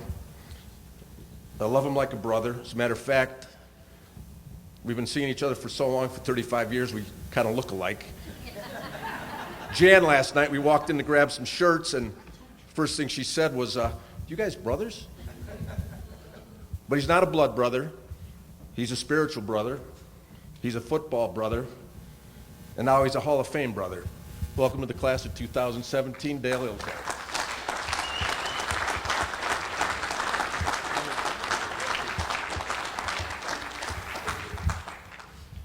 Got to make it official. I want to. thank everyone. And Dave, excellent. This is so awesome. And I know you've heard that from all the guys, but so appreciated. This makes it so special to put on such a show for all of us. I also want to say congratulations to all the other 2017 inductees. And I would have to say, after seeing at least the first half of the team show up, I think we raised the group average, don't you think, guys? I'd say so. I do want to keep it short. You know, I thought about this. It didn't mean so much for my teammates to honor me in this fashion, but you know, all I could think about was the dreams you have playing Pee Wee football, youth football, where you start out, and all you can dream of is playing at this level, achieving those kinds of goals. And as you get older, I was in high school, you know, injuries and things that just don't go your way come up in your way, and those dreams that you have that are so real in your mind when you're young just start to fade away. And you just hope you're just always hoping for that next chance, that next opportunity to do something you always dreamed of. And when I got out of college, as John mentioned, actually my girlfriend, that was her cousin, Tony DeRazio. And I had heard they played for this semi-pro Cleveland Falcon football team. They're supposed to be pretty good. Turns out they're in the top 10 all-time winningest semi-pro organizations in history. And you can check with our team historian, Denny, on that one if you don't believe me. But, you know, I had no idea. I just saw it as another challenge. I got to see what I could do. And when you join an organization like that, you just don't walk on the field and, you know, start playing. You earn it. There's guys on that team that played for years, had a position, they were good, and they were going to make you earn it. And I'd like to think that I did.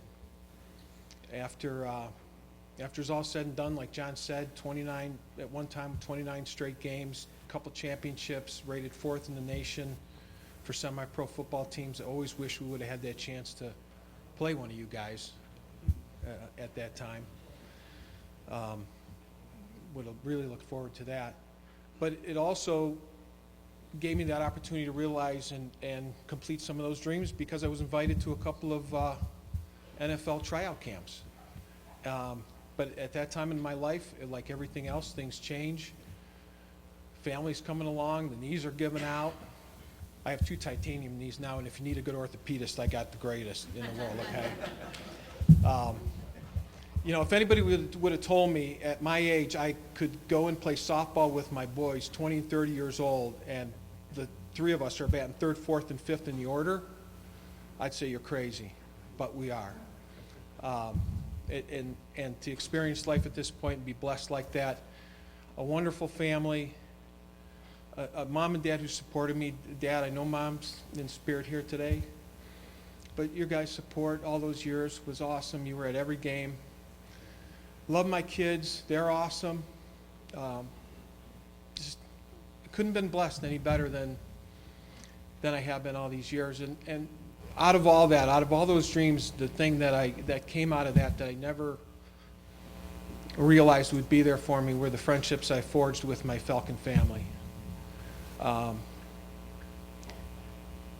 To achieve the level of success that we did, you can only do with each other. And that's what we had, was each other. We did it together. I can't stand up here any more than anyone else on that team. We all deserve to be up here or not be up here, whatever the case is. But the fact of the matter is, it forged great friendships like John and other guys that we've been together through thick and thin, good and bad, all these years. And for that, I'm very thankful for. Appreciate the honor from my teammates who put me up for nomination. For whoever voted for me, thank you very much. God bless.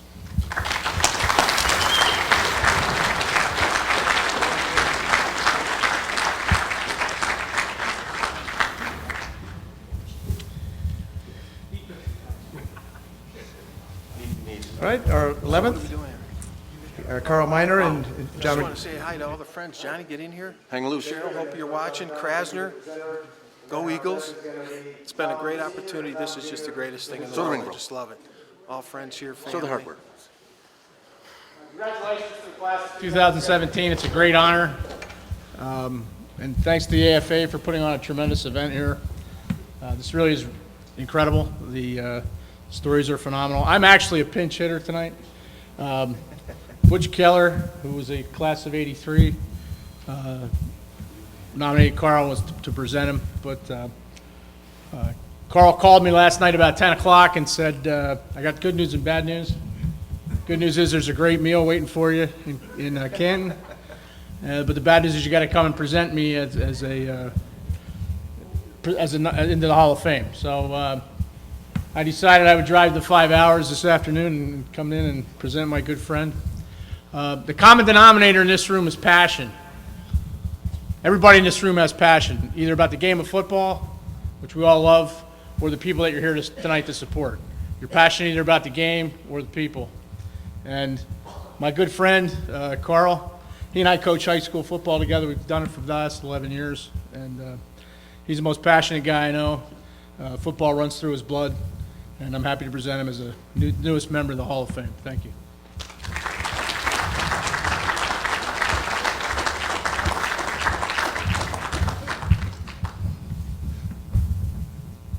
When you're a little kid, come from a town that I came from called Berwick, a coach called George Curry, all-time high school football winning in Pennsylvania, and just winning a high school mythic national championship.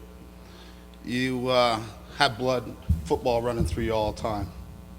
And I was fortunate enough to play for the man, play on them teams, and start for them years as a true freshman right on up. So I said that he gave me a disease, and the disease was to playing football. And once you have that disease in you, you look around here. I was talking football stories since we've been here. Everyone has one. Everyone has a story about a mom, a dad, a cousin, somebody, a foster child that you took in, that you put that disease in them to help them get that great experience of putting that helmet on, clicking that click, and you're in a different zone. And you all know what I'm talking about because you had that helmet on at one time or another. And there's always a mentor that got you started. For me, was Coach Curry, Butch Keller, that helped Scranton Eagles. When I came out of high school, I was All-American Street and Smith, all blah, blah, blah. Division I, supposed to go. Guess what? Unfortunately, girl I was dating got pregnant. So you take a different road. But the road of football always stayed with me.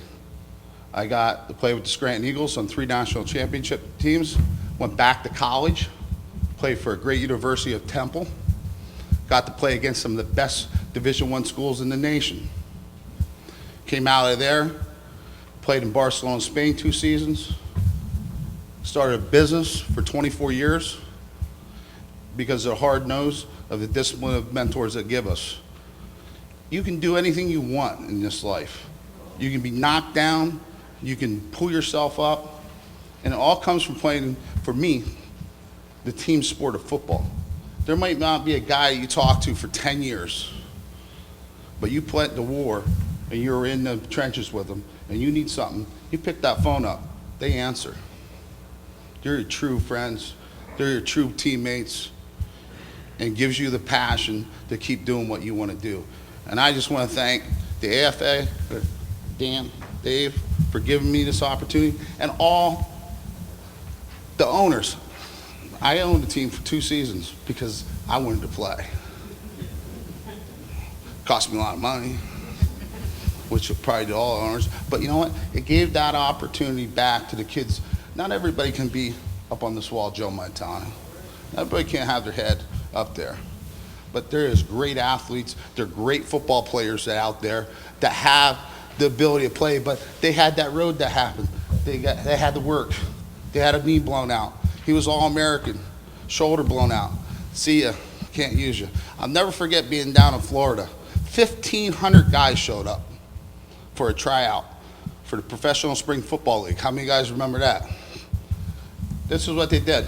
Line up. Sorry, son, can't use you. Sorry, son, go over there. What? I slipped. Sorry, son, can't use you. And you know what? That's another roadblock. You pick yourself up. Fortunately, I made it. And they went defunct.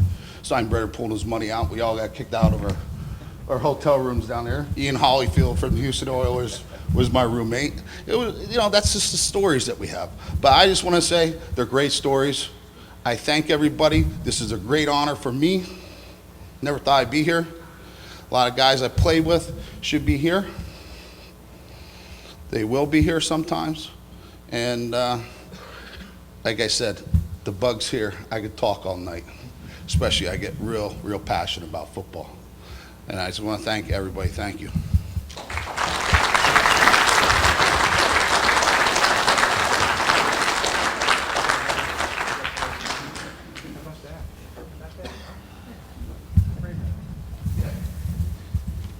All right, Tom and Yeah, I just want Salco, to get a chance to thank my mom, my dad, and everybody that backed me in football. Thank you very much. Congratulations. On behalf of my family, my sister and I are proud to introduce our father, Tom Skelko. I never saw my dad play football, and my sister only saw him play a little bit, but when we think of our dad growing up and the man that he is, we think of him as a football player. I read this about 100 times. I haven't made it through it yet, so anything my sister and I ever accomplished in sports or in life because of the lessons we learned from our dad. He was a constant role model for relentless determination and work ethic, and when you think of an old school tough football player, that's our dad. Growing up, I remember looking at him and thinking, man, that must be what a football player looks like. He's strong as an ox, legs like Earl Campbell, and the biggest calves you've ever seen. He'd work outside all day. He'd come home, and then he'd go in our basement and lift weights on a bench that he built himself. He always looked like a football player to me, and more importantly, he showed us that if you want something, or if you want to be something or anything, you'll have to work for it.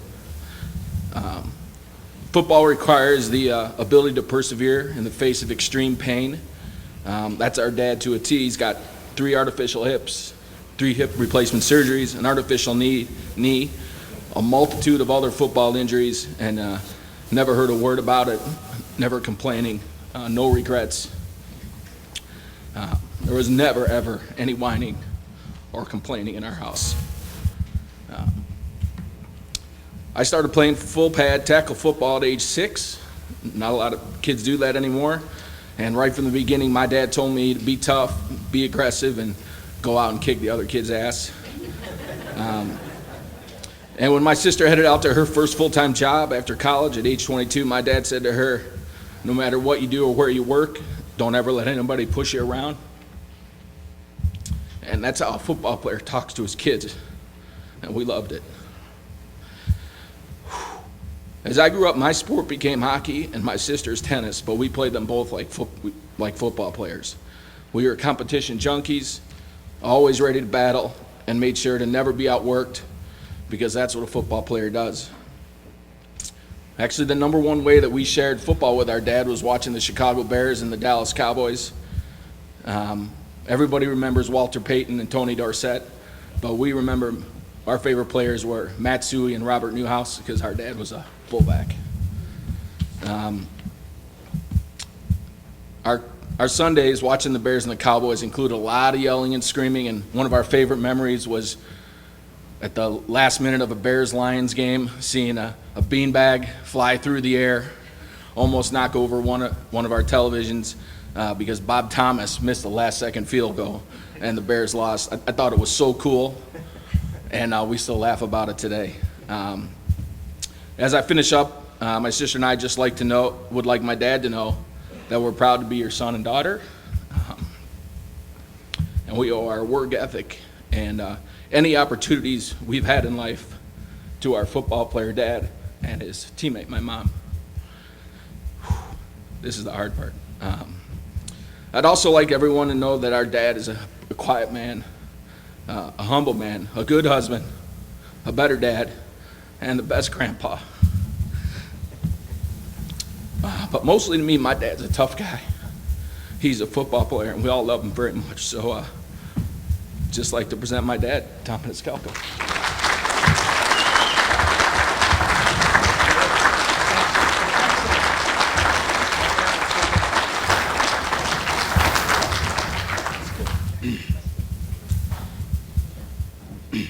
Thank you, son. Good evening. I'm honored to be here today. I'm not very good at speeches, so I'm going to read from my notes so I don't forget anyone. My football career began at St. Mel and Austin High School in Chicago. Then on to semi-pro football at the age of 19. I was a running back for the Austin Bears from the west side of Chicago from 1962 through 1970. And then the Niles Saints out of Niles, Illinois, from 1971 through 1974. Semi-pro football, no pay, no insurance, no benefits of any kind. Why do we do it? We do it for the love of the game. 12 years and 8 championships later, my healing process was game to game, which left me no choice but to retire from football. I helped out with coaching for a while, but work and family pulled me in other directions. I still miss football, but I am so grateful for all the many friends I've made throughout the years, including Rich Battaglia, Bob Besch, Jerry Cooney, Chuck Corso, Frank DeMarco, Tom Gladwin, Ron Can, Charlie Marston, Michael Sullivan, John Sebastian, Bob Savata, George Talbot, and Wally Field, to name a few. We were always there for each other, and what fun we had before, during, and after the games. I cherish those friends and those memories. My dad. My dad is gone now, but even with 7 children and 2 jobs, he never missed a game. Thank you, Dad. My family. Thank you to my family, Tom, Denise, Jeff, Judd, and Grace for sharing this special day with me. And to Kim, Sophie, and Mick, who couldn't be here today. And of course, very special thanks to my wife of 54 years, Mary Ann, whose support has been unwavering. A couple years ago, I went to a funeral of a good friend and an AFA Hall of Famer. His wife spoke about how much her husband enjoyed and appreciated his special day here in Canton. She was so happy he was able to have this experience. Please know how much I appreciate this special honor and will be with me always. My special thanks to Sim Henderson, Andy Tranchita, Roman Strazala of the Elmhurst Travelers for nominating me. Thank you. Last but not least, very special thanks to Dave Birch in the AFA Hall of Fame for all you do for the semi-pro football players. Please know how much your efforts are appreciated, and please keep up your good works. In closing, I would like to say my wife asked me some time ago, in view of all of my surgeries and aches and pains, if I had to do it all over again, what would I change? I didn't have to think twice. My answer was, I wouldn't change a thing. Thank you.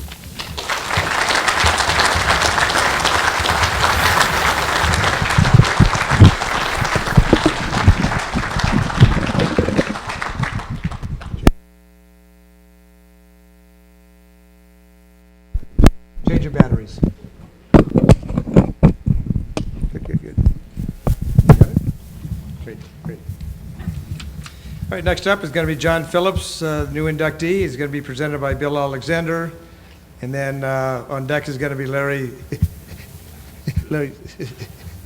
Tiths, and Dale Glossinger is going to be his presenter. So, Bill, come on up.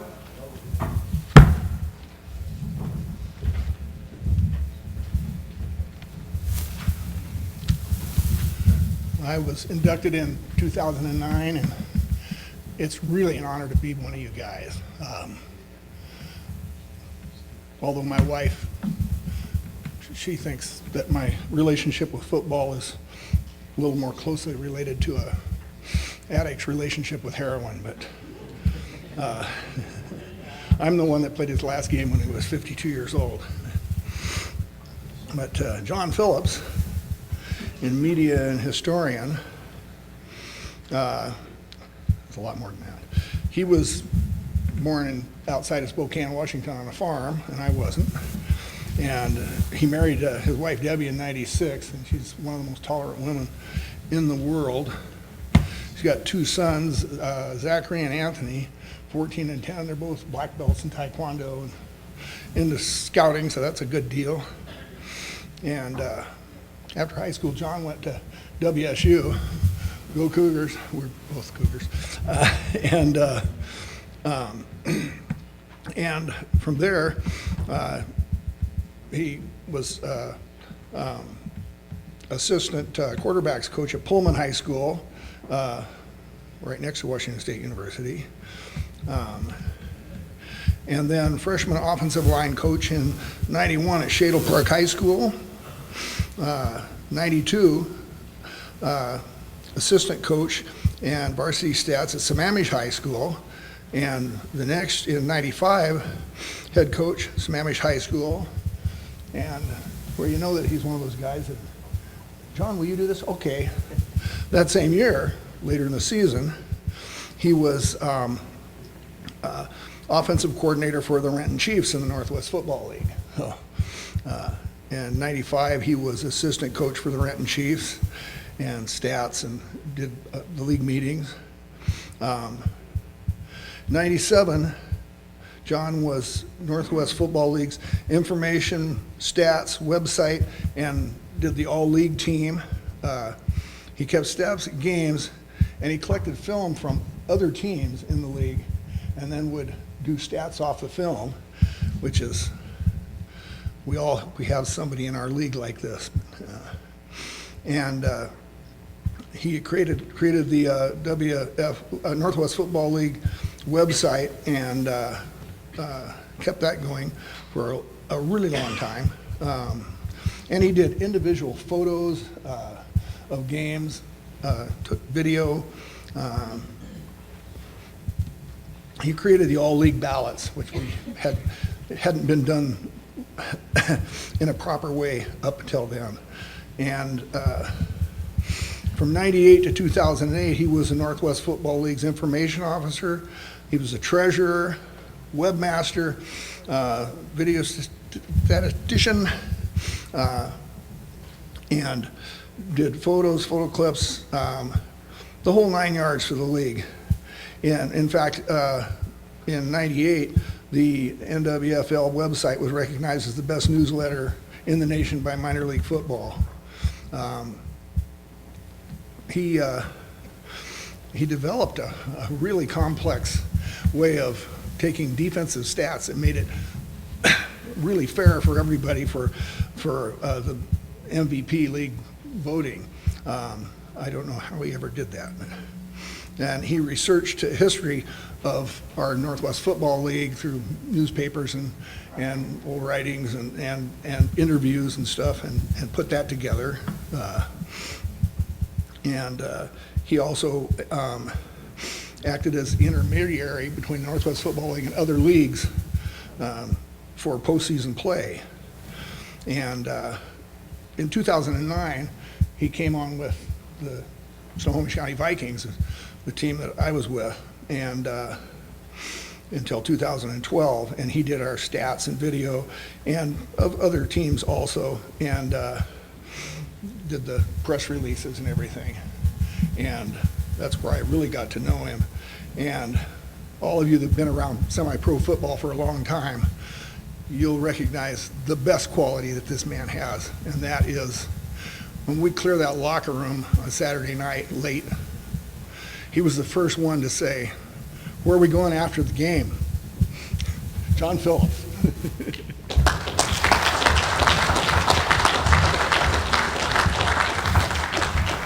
Thank you, Bill. Hi, everybody. Thank you, Bill.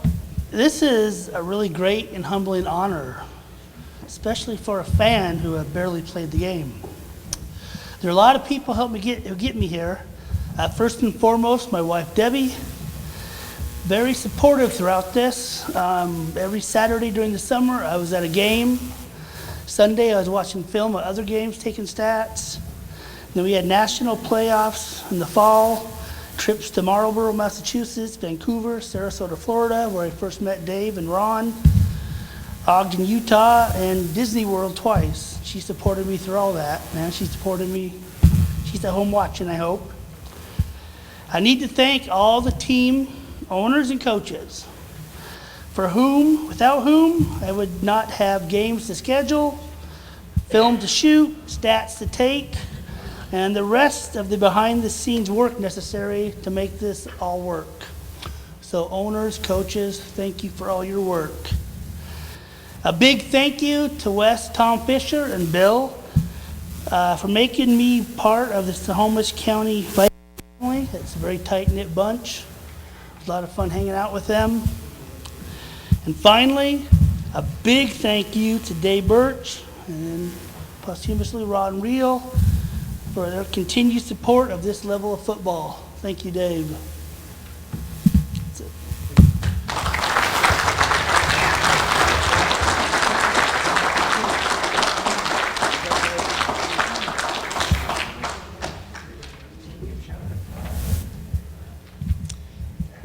All right, Larry and Dale, you guys ready to go? And on deck is going to be... Good night.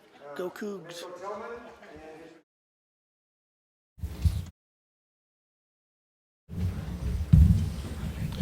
Good evening. I'm Dale Glossinger, otherwise known as Coach G. I was a 2015 Hall of Fame inductee in the coaching category. First and foremost, I would like to thank Dave Birch, AFA Board, the alumni, and the inductees for 2017. It's a distinguished honor to be here today to be able to present this opportunity to Coach Larry Stith. I've known Coach Larry Stith for several years. He's been the president, CEO, and head coach of the Virginia Crusaders.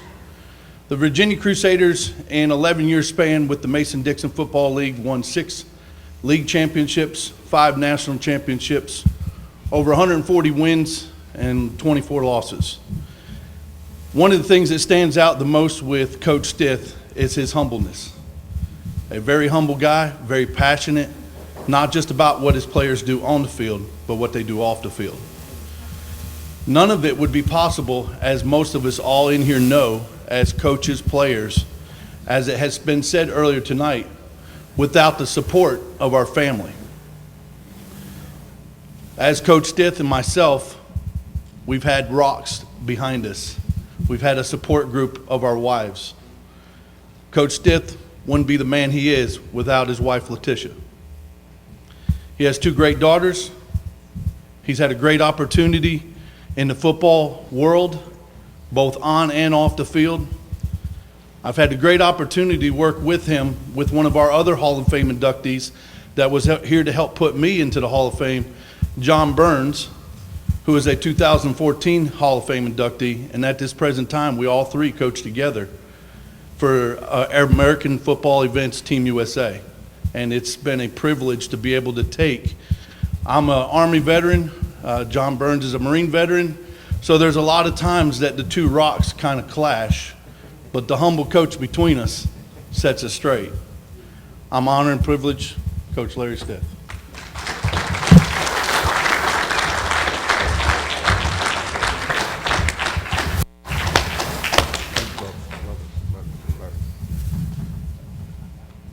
Good evening, good evening, good evening. Let me get my notes here. I'm not gonna really read off them, just check them. I'm humble and delighted to be here tonight. This is a humbling experience for me. When I got the phone call from Dave Birch, I was surprised. I mean, he caught me at a time where I was like, okay, he caught me off guard. I'm like, wow, are you really talking to me right now? Am I getting this phone call right now? But I talked to him about probably 20 or 30 minutes, just rambling on, talking about, you know, how humble I am about the situation, and just to be selected is just an honor. Me amongst you guys, the alumni, the inductees tonight, I'm just honored to be among you guys.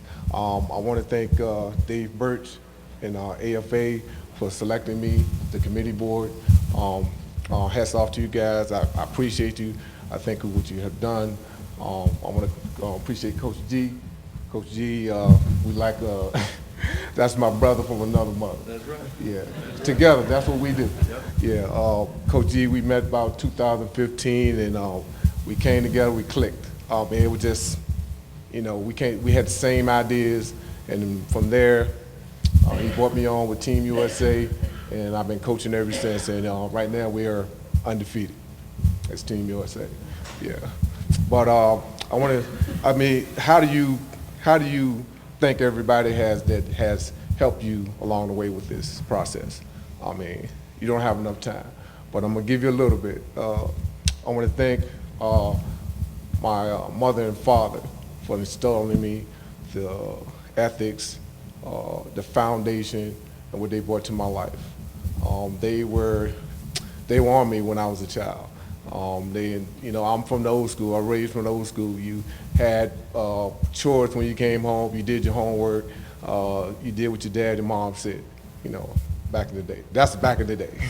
But I want to thank my lovely wife back there, my partner, my love, my everything. I appreciate you, baby. I appreciate you. I want to thank Virginia Crusaders, our athletic program, our youth program. That's where we started. We started in 2006 with our football team. A couple of years down the line, we started our Virginia Crusader Youth Development Center. And it wasn't for them, I wouldn't be here now. Because I look at it and say, like, we are accepting this award tonight. We. If it wasn't for them, I would not be here tonight. I enjoy my kids. I enjoy my players. My players, they push me. You know how semi-pro is. I think I probably quit about 5 times over the last 10 years. And you don't do it. You do it for the passion of the game, and then you do it for the change lives, to make an impact in the community. That's what I'm here for. And I asked God, I said, what am I here for? I'm to make an impact in somebody's life. I'm talking about my kids, my young adults, my kids. We have a Virginia Crusader youth program that we've been running for the last 7 years. And when I go in there and see my kids every other day, it just pushes me on. It just pushes me on. And that's why I do it. But I'm gonna sit here, I'm gonna close out. I just want to thank my C3 family back at home, Calvary Church, my pastors, Bishop Leslie Francisco, Pastor Natalie. They installed a lot of information into me over the years. But I want to thank God. I want to thank God, first and foremost. If it wasn't for him, I would not be here now. And I want to thank everybody for coming out and supporting their families tonight. Overall, thank you and have a good night.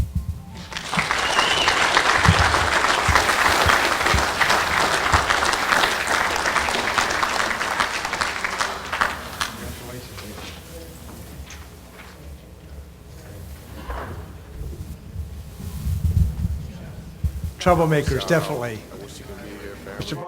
I'm proud and honored for this whole humbling experience. I thank you. I thank you for God. This is an honor. I'm just delighted right now. I'm just overwhelmed. I'm thankful for the whole situation tonight and grateful. Thank you. Have a good night. I heard it 100 times tonight, but I'm going to say it because I just got off the highway 20 minutes ago. And I've been driving from Chicago since 12 o'clock today. And I don't know, Google Maps. What'd you say? I ain't gonna say there's kids in here. But congratulations to the 2017 Hall of Fame inductees. This is a very phenomenal honor for you guys to go of the end of your phenomenal football career. I stood here 2 years ago, and I'm just as nervous as I was then today as I was then, and I'm not even being inducted. This is, like the gentleman said earlier, this is a very humbling experience, and it's a big thing for you guys, because for me, it was very humbling. But it ain't about me. It's about him. So I met this guy in 1999. But prior before meeting him, we just finished the 1998 season. I think we were like 12-1 with the MCFL champions, something like that. But we in Chicago and Kane County, we don't reload, we rebuild. We rebuild, we don't reload. One of them. I might have it backwards. But the captains and the coaches had a meeting prior before camp started, and they kept talking about this kid named Maceo Tillman.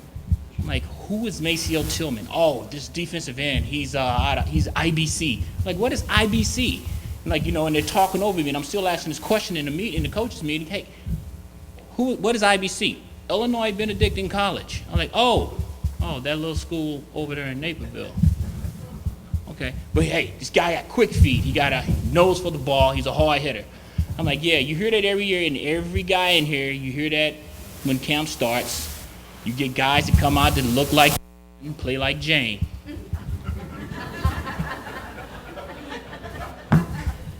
This guy didn't look like neither one of them. He looked like Tarzan all the way across the board.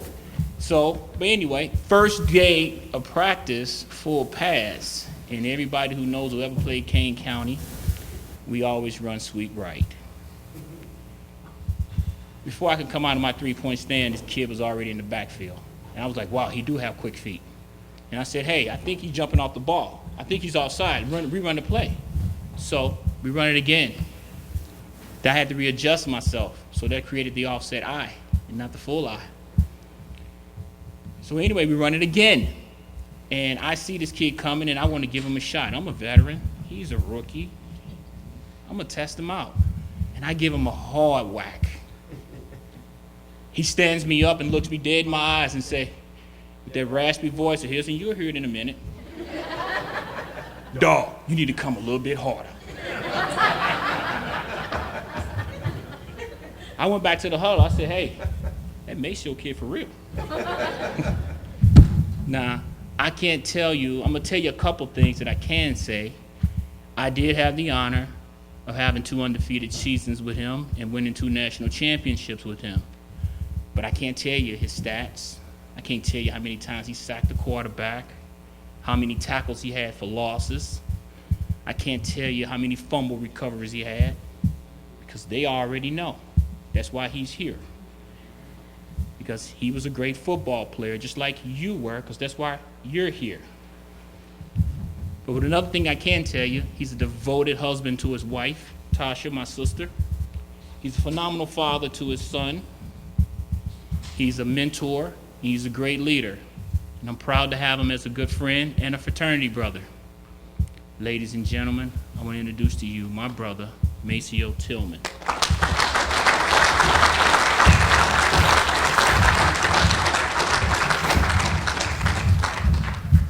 Wow. Thanks, Jack. I don't think I need to say anything else. Can I just go sit down? No. Just joking. Craig, and you won't flag me today. Not tonight. Wow. Who'd have ever thought that little curly-haired guy from the west side of Chicago would be here today? My football career started in the streets of Chicago, where the green light post was our end zone. Boy, did we make a lot of people in that neighborhood mad. We knocked off mirrors on the side of their cars. We put dents in some of their vans. We even cracked some windshields, all for the love of the game. Fast forward a few years, we started playing football at Columbus Park in the Bowling Green, better known as the Hump.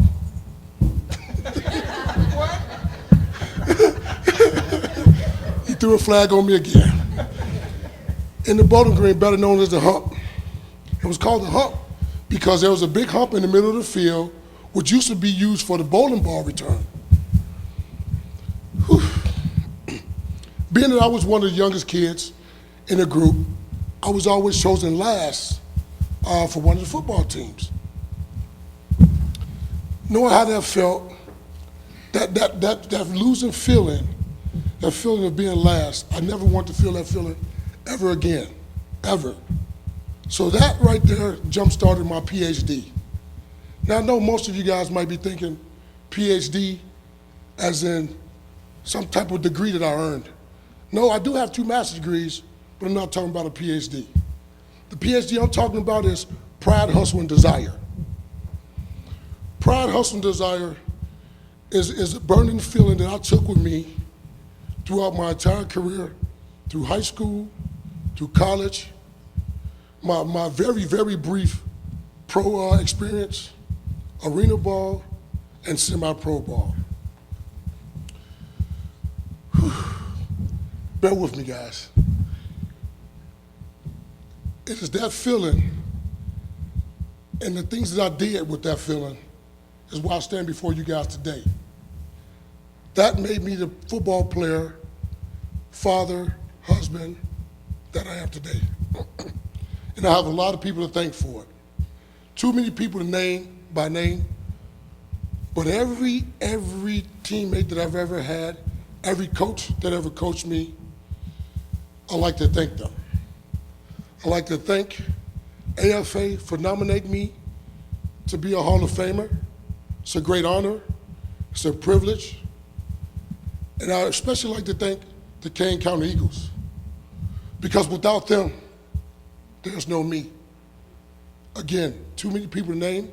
I could name off the whole D-line. I could name off the whole secondary, but I won't do that because every team over all the years that I played, all of those guys mean the world to me, and they made me who I am today. So again, AFA, Birch, thank you. Craig, Nugent, all of you guys that voted for me to be here today, I thank you. To the 2017 class, my brothers, my fraternity brothers, this is a brotherhood, and we share this tonight together. Brothers, I'm proud of each and every one of you. Jack Ball, thank you for nominating me. My teammate, my fraternity brother, my son's uncle, my people back home, Mom, I love you. My beautiful wife, Tasha, my son, Jalen, my sisters, everybody out there that's watching, thank you, thank you, thank you. It's been a ride. God bless. Thank you all.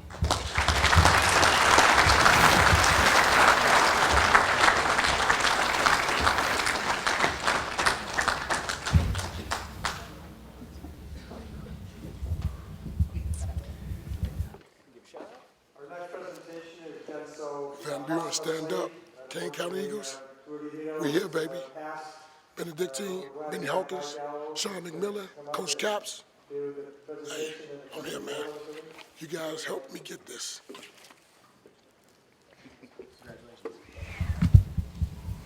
Thank you very much. Mike Gallio, class of 13. On behalf of the Vito family, I'd like to thank the AFA board for selecting Rudy as one of this year's inductees. If you were a friend of Rudy, you were a friend for life. Rudy had a genuine love of life and a boyish enthusiasm and a smile to match. He was also a self-acclaimed sidewalk philosopher and a good Christian. Rudy once said the secret to coaching football was you have to score more points. If your opponent doesn't have the ball, they can't score points. Perhaps a better quote would be, those that judge don't matter. Those that matter don't judge. Rudy's professional work life was spent helping others with brain injuries and being an advocate for those less fortunate. He also cherished his family with his wife Barbara, daughters Shannon and Brittany, and son Tyler. Rudy excelled in many sports and is a member of 4 Hall of Fames. His enormous frame and fierce competitiveness made him an outstanding football player, good enough to play professionally, and an All-American shot putter in track and an outstanding wrestler who competed in the NCAA National Tournament.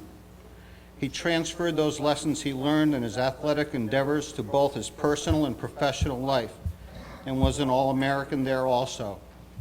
At 6'2", 255 pounds, and capable of running a 4.7 40-yard dash, He attended the University at Albany under legendary coach Bob Ford.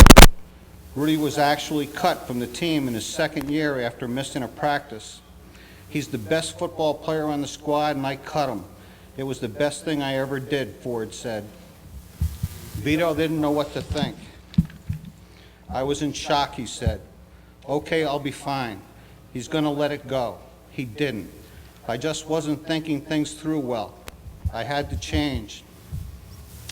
It was a wake-up call. Vito later said, I found out it wasn't about me. Everything wasn't all about natural talent. He taught us how football parallels life.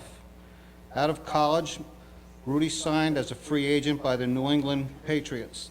After a brief stint with the Toronto Argonauts, Rudy began playing his semi-pro career. During his 8 seasons at defensive end, Rudy earned All-American honors and 4 defensive MVP awards while playing for the Albany Metro Maulers. In 1977, he was named to the Sporting News Minor League All-American First Team, recording 125 tackles and 10 sacks. After a stellar career, Rudy spent time coaching his son and daughter in Pop Warner football and cheerleading. My friend and teammate will be missed. On April 18, 2017, Rudy lost his battle with cancer and passed on. However, his memory and passion for sports and the lessons he has passed on to everyone around him will live forever. Thank you.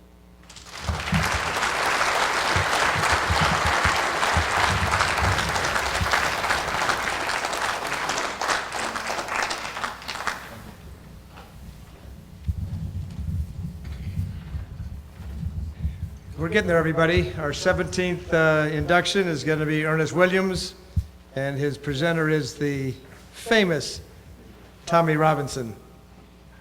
And then on deck is going to be Dale Weatherspoon with Rachel being the presenter. Tommy? I never moved so fast. Thank you. Yes, you have. When I threw the flag at you. Thank you, Craig, for that introduction. Famous Tom Robinson. Thank you. Wow. I happened to be in the class of 2003, and it was an honor then. I have the best part now. I'm going to be brief. The pressure is on him. But this young man, I noticed that in semi-pro, a lot of coaches meet their players later in life, like in their 20s, 22, 23. I happened to met this young man at 14 years old, and he's got to be 50 plus. Not telling his age. So he's been with me since he's been 14. I coached him in high school and thereafter in semi-pro. And it was an honor. He was a talent, a dominating force. But if you read that profile, I like to jump down to the third bullet. Right now is what he's doing in his life for young people, such as what I did for him when he was young. He graduated from Orr High School on the west side of Chicago. I was his coach. I long retired. Now he is the head coach of football and track at Orr High School. And many of the things that I did for him as a young guy growing up, he's doing for the young people now. And most of the players that know him, and he's supported by some that's here tonight, they call him the next Tom Robinson, or the Tom Robinson in coaching.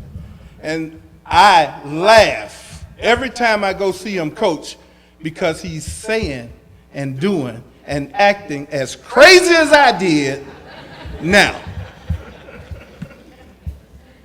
He became a father. He married a nice young lady, Angela. He's a tremendous community asset. And I tell you, he stays up as long as I used to stay up with him. He stays up with his kids. And I know Angela, his wife, is here to support him. And she's heard all these stories, how all these wives supported these guys. Now, Angela, you could have let him play 10 more years with me. But this is a fine young man, As an athlete, he was great, and as a citizen in our society today, he's doing wonders. Ernest Williams.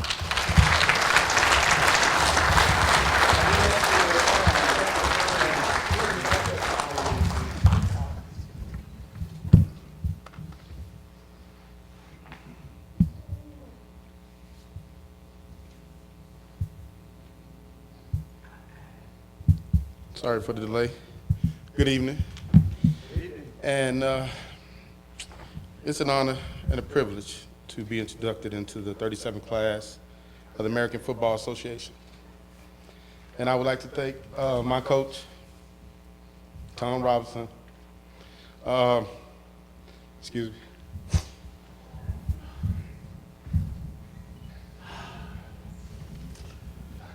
For actually, as me and Maceo talked about, for saving my life. He took me off the streets and made me the man I am today. I didn't understand what he was trying to do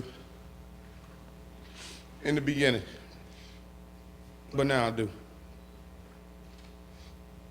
So I've been coaching for 28 years. Started in 1989. I coached high school in the beginning, took care of elementary kids in between, and now I'm back coaching high school, going into my 4th year at Orr Academy High School. I'm proud of what I do. And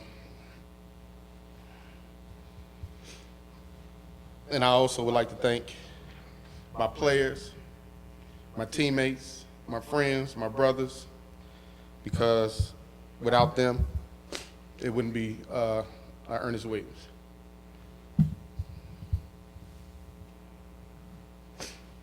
I appreciate my family, my wife, Angela, and my son, Emmanuel, who was a sophomore at Michigan State University.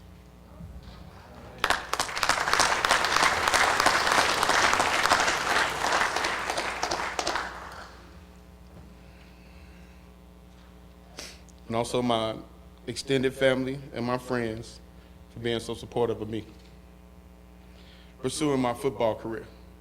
And as Coach said before, I left this game early in my life because my wife asked me to. Yes, I had 10 more years left. So that's to that part.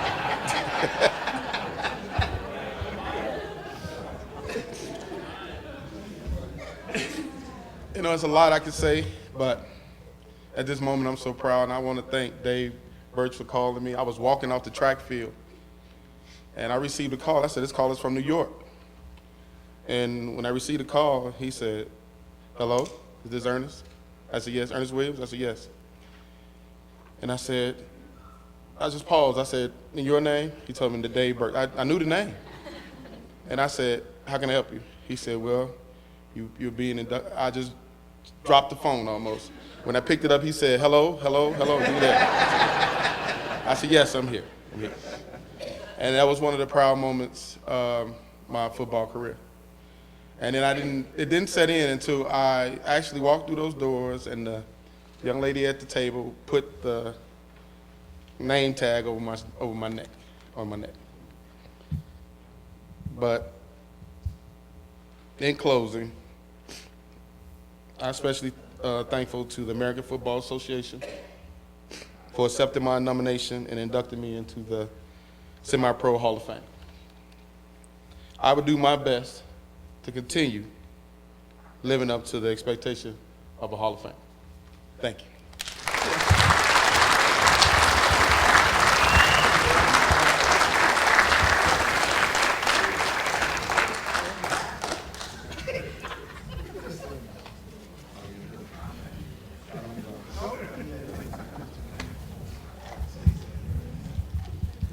But what's the old saying? Sorry about that. Well, I'd like to give a shout out to my family, my friends, and to the Chicago Falcon organization for a job well done. And best of all, my coach, my dad, my mentor, Mr. Tom Robinson. Thank you. Congratulations. Thank you. 1, 2, 3, 4. So this is a special honor for me to have you and your dad come on up and enjoy this wonderful presentation, Rachel. Congratulations. I'm hoping that everyone is still awake here. We are. Okay. I'm honored to be presenting my father, Dale Witherspoon, who is a football official. Along from refereeing football for 35 years, his passion for all sports is apparent as he just retired last year from his job as an athletic director, physical education teacher, and coach. I am very proud to add this to his long list of accomplishments, and it's easy to say that he's my #1 fan, my dad.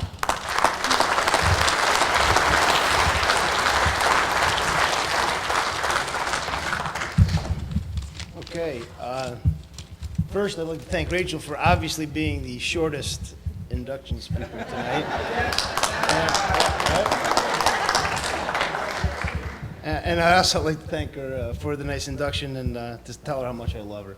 I also like to thank Bill Higgins, another former, I believe, class of '99, for nominating me. Also, as well as the committee and Mr. Birch and the AFA for making this prestigious honor happen.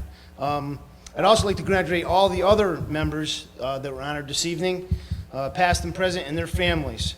I'm fully aware that when events like this happen in your career, I've been officiating a long time, that's what it means, that you've been doing something a long time. 35 years, going on my 36th this fall, and I've enjoyed every bit of it.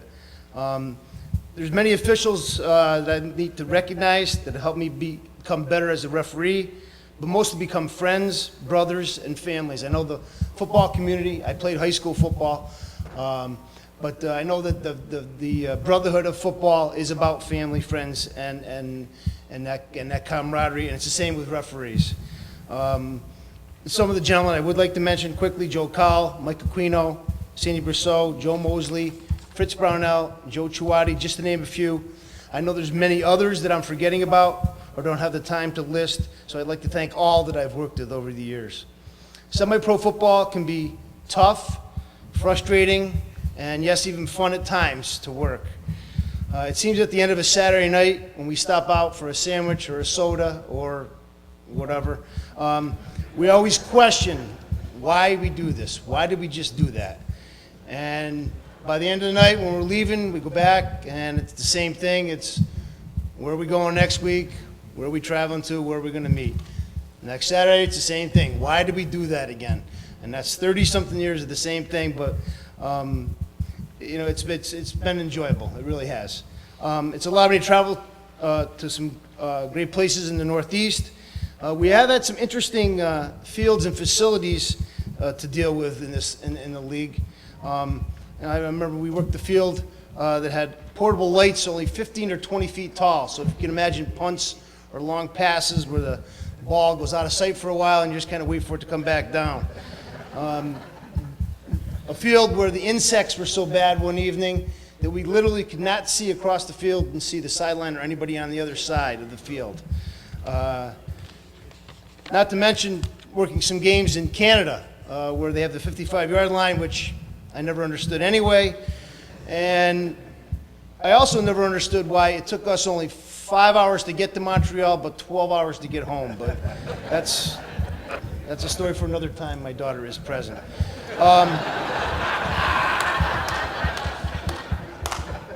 Just quickly, changing rooms or places to dress are also interesting sometimes in semi-pro football. Either with a team occasionally, in a bathroom, a van. We've changed behind a dumpster in a school. We even had a coach let us take a shower at his house after the game. Called his wife and told him we were coming. Yep, that happened. But what that coach did shows how many good people there are in semi-pro football. And you look across this room, and it's about all those people that make that sport of semi-pro football what it is. And I've had so many great fields and great facilities that I would like to mention that we work on, not just the funny ones that have happened, but I'd do it all over again for the super times and fond memories that I've had. Finally, I'd like to thank my wife, Kelly, who could not make the trip this evening, for allowing and putting up with me for the past 35 years, not only during football season, but year-round because I also referee basketball and baseball, and I've also coached those other sports for many years. Without a partner that has an understanding, and I know you've heard that a lot tonight, has had an understanding of the passion and commitment needed to do this, it doesn't happen. So thank you, Kelly, and I love you. My father, Ron, who was also a referee that was inducted into the Hall of Fame in the class of 2004, he also could not be here this evening. As an official, he was inducted. And he was the one that introduced me to officiating my first year out of college. He was very instrumental in not only my development in sports and officiating, but in life. So I'd also like to say thanks to my dad, and I love him very much. And probably the best referee in our family is my son Brian, who passed away last year. I'm sorry. I know he's looking down, he's very proud. And I love you, Brian. Thank you.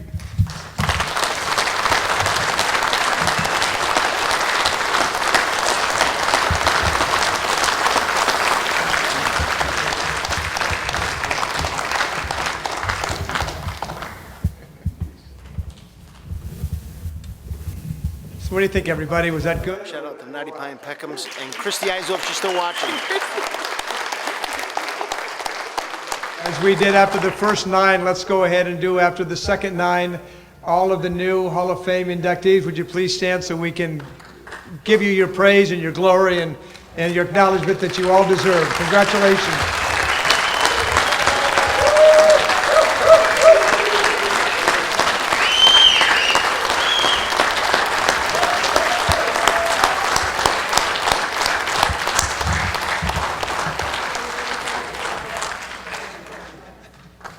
I know I'm speaking to the choir because you all listened and heard and saw the same things that I just did for the last hour and a half. But what I'm learning is that it's not necessarily about the X and the O's and the wins and the losses and the scrimmages and the games.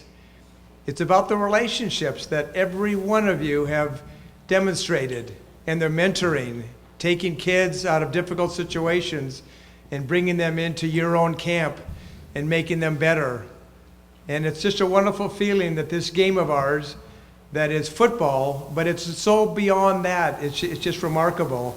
And everyone in this room should be proud of what all of us have accomplished, both on and off the football field. And it's just a great feeling, and that's what I'm getting out of this whole evening tonight. It's just how wonderful the night has been and all of our careers. And thanks to all of the spouses and the girlfriends and the boyfriends who have allowed us to do this passion of ours so that we can make things better for other people. So thank you everybody. Raylan, we've got some goodies. We've got a, what, Jimmy? I think we ought to give Craig a round of applause. No. This is not about me. Thank you. Not about me. We have one more, not one more, but Rayellen and Jan have brought in these little mini football helmets that we've never offered before, both from a purchasing standpoint as well as the other things that we're doing over on the tables to your right. But they did want us to auction off this one special helmet that is signed by all the new inductees. We'll just, again, make this very quickly before we do the picking of the final ticket, and the pot is $240? $241, whoopee. But let's go ahead and do the raffle again. The mini helmet signed by all the new inductees. We'll start at just $25, go up in increments of $10, and this again, once like the other ones, will go very quick. I haven't even started. $500, $500. Oh, thank you very much. Yeah, see there. $25, $25, $25, $25, $25, $25. Thank you very much. $35 for $35, $35 for $35. $35, you gotta be kidding me. $35, thank you. $45, $45, $45. $45, $45, $45. Thank you very much. $55, $55. $55, $55, $55, $65, $65. We have $50 going with $65, $75, $75, $175, $175. $75. We have $65 going once. $75. $100. Bob, I got to adjust my hearing aid here. 110, thank you very much. 110, 110, 110, 110. $100 going once, 110, 110. 110, $100 going once, twice. 110, 110. Anybody? 110? 110, thank you. $120, $120, $120, $120. $120, $120, $110 going once. $120, $120, $110 going twice. Looking around the room one more time, $120, $120. Sold, $110. Thank you, thank you, thank you. Okay, I'll let you do it. I'll let you do it. Come on up. No, you do it.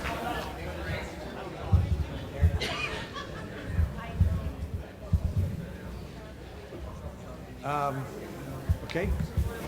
Okay, buddy. Yeah, close your eyes. Okay. Okay, you want to do it? Come on over. You go real slow. Huh? You can read this number right here and just go real slow. Say, first of all, does anybody have a blue ticket? Does anyone have a blue ticket? Oh! Okay, just the one number. Do 7. 7. Stop there. Okay, 5. 5. 7. 7. And say, how many people are still in the game? How many people are still in the game? Okay, we'll do one more. 5. 5. 6. 6. Now, how many people are still in? How many people are still in? No. You're not sure. Okay, we'll do the number total and the last number. 6. Okay, now read all of them. 7 5 7 5 6 6. All right, congratulations. Okay, you can take it up to him. Where's Rayla? Over here. Dave, you want to come up and say anything?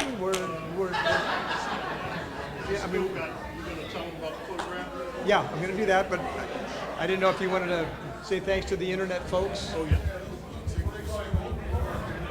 Okay, just a few more items, and I'll turn it back over to Craig because we still have to do the photographs. But I want to thank all of you for coming out tonight. Hope you enjoyed yourselves. Thank you out in the cyberspace community and all the people that tuned in on our live stream. Steve, what's the data?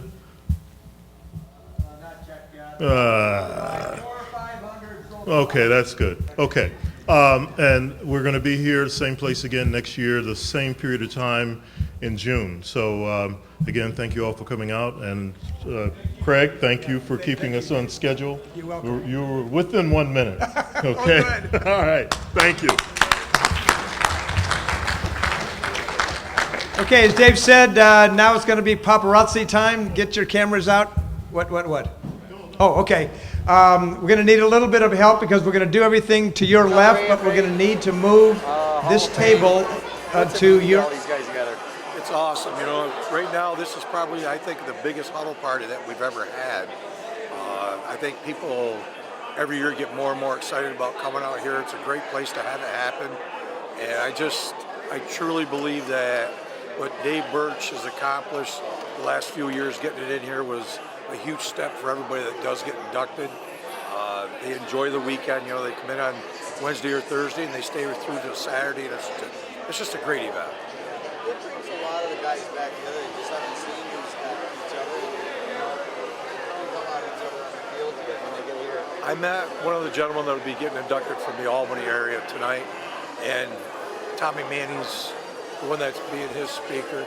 He says he used to chase you too. You know what I mean? That type of thing. You know, it's the camaraderies from 40 years ago are coming out in this, and that's what's really neat about it. You know, and this is the only place where it can happen. You know, so it's a tribute to the men that do give a lot in the hot summer months to play at this game, and congratulations to all of them.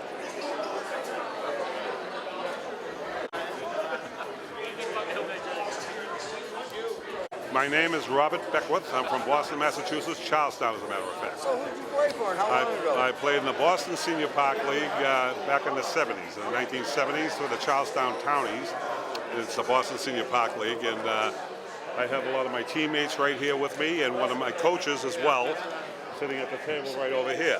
But we won 5 championships in the Boston Senior Park League, which is a very good football league. It's pretty exciting for you. Oh, without question, without question. It's a great venue here, and can't be pleased more. I'm very excited. All my friends were really very impressed. After all this time to get a little recognition, it's got to make you feel good. Oh, without question. Yeah, like I said, the venue here is beautiful, and the hospitality is outstanding. And be inducted in the Real Pro Football Hall of Fame has got to mean a little bit something. Oh, without question, it is. Yeah, no doubt about it. It's humbling, I may add, very humbling. But what's one of your most memorable experiences? Playing football. As far as the camaraderie we had, as friendship growing up, and a lot of these fellas here I played with as young kids, and growing up together and winning.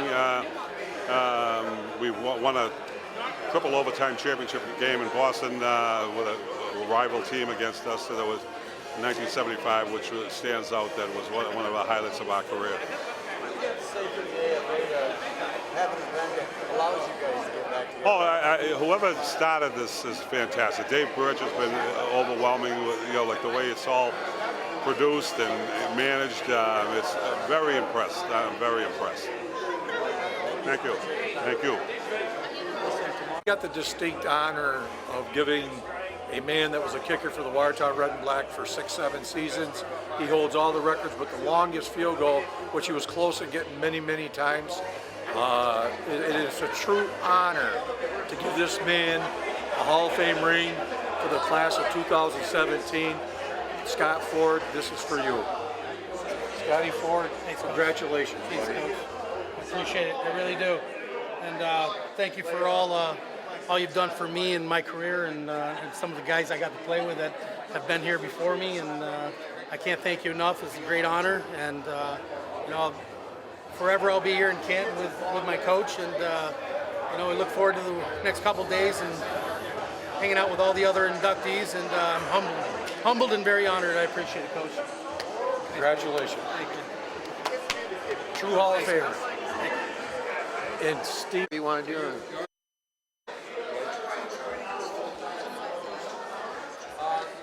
My name's Jim Crushwitz. Tell us a little bit about what you do. Well, years ago I used to sign Football League for the Chicagoland football for about 13 years. I did officiating for semi-pro football. In 2009 I was selected into the AFA Hall of Fame as an official. I think I'm one of 32 or 34 at this present time. I did a lot of training, a lot of teaching, assigning, and now we're doing all the semi-pro football up in Wisconsin and in the upper Illinois area, training new crews and different people. So, as a referee, do you consider these somewhat your kids? You have to manage them quite seriously. Yeah, even as old as they are, they're still like children. And it's really funny because they really respect you if you do a good job. And they realize, and once they see you, and you've been up there a number of times, they keep coming back. So we don't have any problems. And as football players, they play for the love of the game. Only the recognition. How's that translate on the field when you're a referee? I think it's really good. One of the things, we know they don't get paid. And so we probably do a little more closely officiating to keep their safety because they are on the field. They got to go to work tomorrow. But they're just such nice people. We have some bad apples, of course, but everybody has. But for the most part, I have never had any problem whatsoever. Being an AFA inductee, what does this all mean to get everybody together? Well, first of all, I was selected on my second round, and when I got selected, for the first few days, I didn't even think it was real because I didn't think I'd done anything. But then after I found out for a while and then went to my ceremony, it was just unreal. You just don't realize what you've done until you get something like this, and they put you in with all these great people. And I'm just an official. I mean, I'm not a player, but it's hard to tell the excitement that you get when you get into the thing. Have you seen any of the guys that you threw a tough flag on in here? Oh yes, absolutely. I see them all the time, and it's funny because they'll come up to me and they'll say, "Do you remember me?" And I'll look at, "You threw this flag on me." I said, "Did you deserve it?" Well, at the time I didn't think I did, but I sure do now. And I told them, I always tell them, we make mistakes, But for the most part, our officiating is done not only to keep the game good, but for the safety of the players. And that's very important for us. You know, the one thing that's nice about this team, it doesn't matter if you're the official, the defense, the offense, everybody seems to come in. Absolutely. These people have been super to me. And here, I'll tell you a little story real quick. About 4 years ago, my daughter is just a Brady nut. And one of the players here, we were talking one of the Brady jerseys over here. And that guy bought that jersey for me and gave it to me so I could give it to my daughter. So that's the camaraderie that we have between everybody. And when you walk in here, you're not an official, you're a person, but you're part of the AFA. I don't know a lot about him, but I know he's just got all kinds of things that he's doing for this place.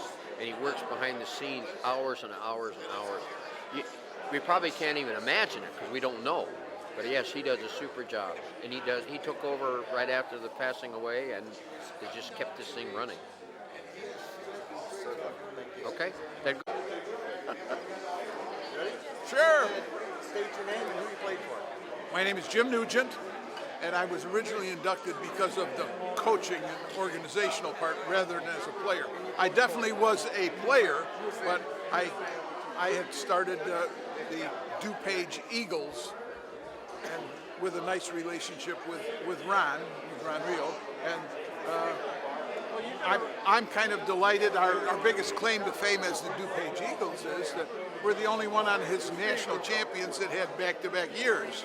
There's a number of teams who've been there multiple times, but we had back-to-back years. Along with that, we did lose twice too, though. It's not an easy thing to do. Oh no! You know, I mean, semi-pro is hard to hold teams together and keep all continuity and everything. So, what does it mean when you get back with all these guys and get to hash out some of the old stories?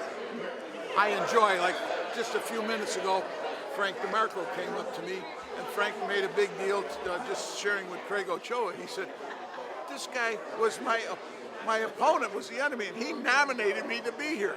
I said, "Frank was an excellent ball player. You know, he was an opponent. He wasn't one of the members of my team.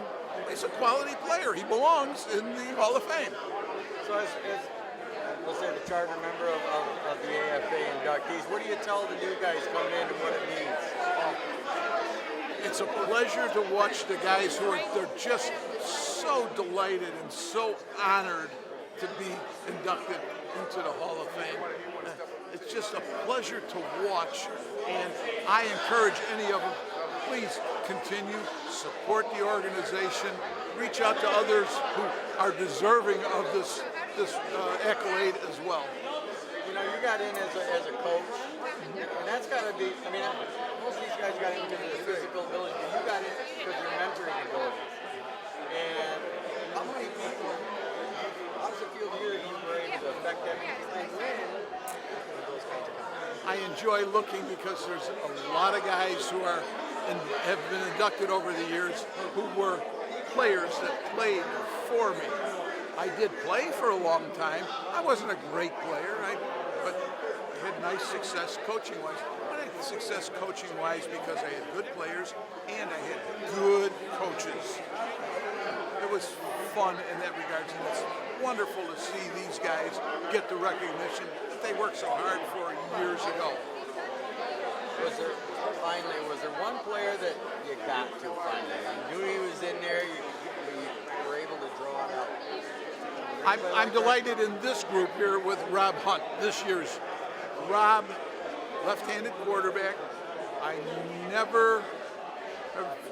He was an opponent, never had a quarterback that was better than Rob. Maybe a couple more that were comparable. Rob's just outstanding, and it's a joy to see that he's gone on and he's coaching high school, and that high school teams in Michigan go to the state playoffs. It's just a tribute to him, and I enjoyed going up against him and then recruiting him for all-star games that we had also. Rob Hunt. Very good, thank you. Okay, Steve. Boy, what a fun evening, everybody. We have such a great turnout of wonderful, wonderful players and coaches and officials at the 37th Annual American Football Association Hall of Fame Dinner and Ceremony.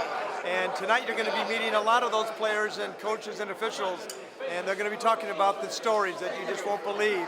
With all the experience and stories, it's going to be a night that is going to be just magical. So I hope you enjoy hearing some of the stories and enjoying tonight like we all are doing. So what did you think, everybody? Weren't those fantastic stories? And again, these guys, it's all spoken from the heart. It doesn't get any better than this. But listen, stick around. We got the second half going. So if you like the first half, you will love the second half. Glad you could be with us, everybody. We'll talk to you in a few minutes.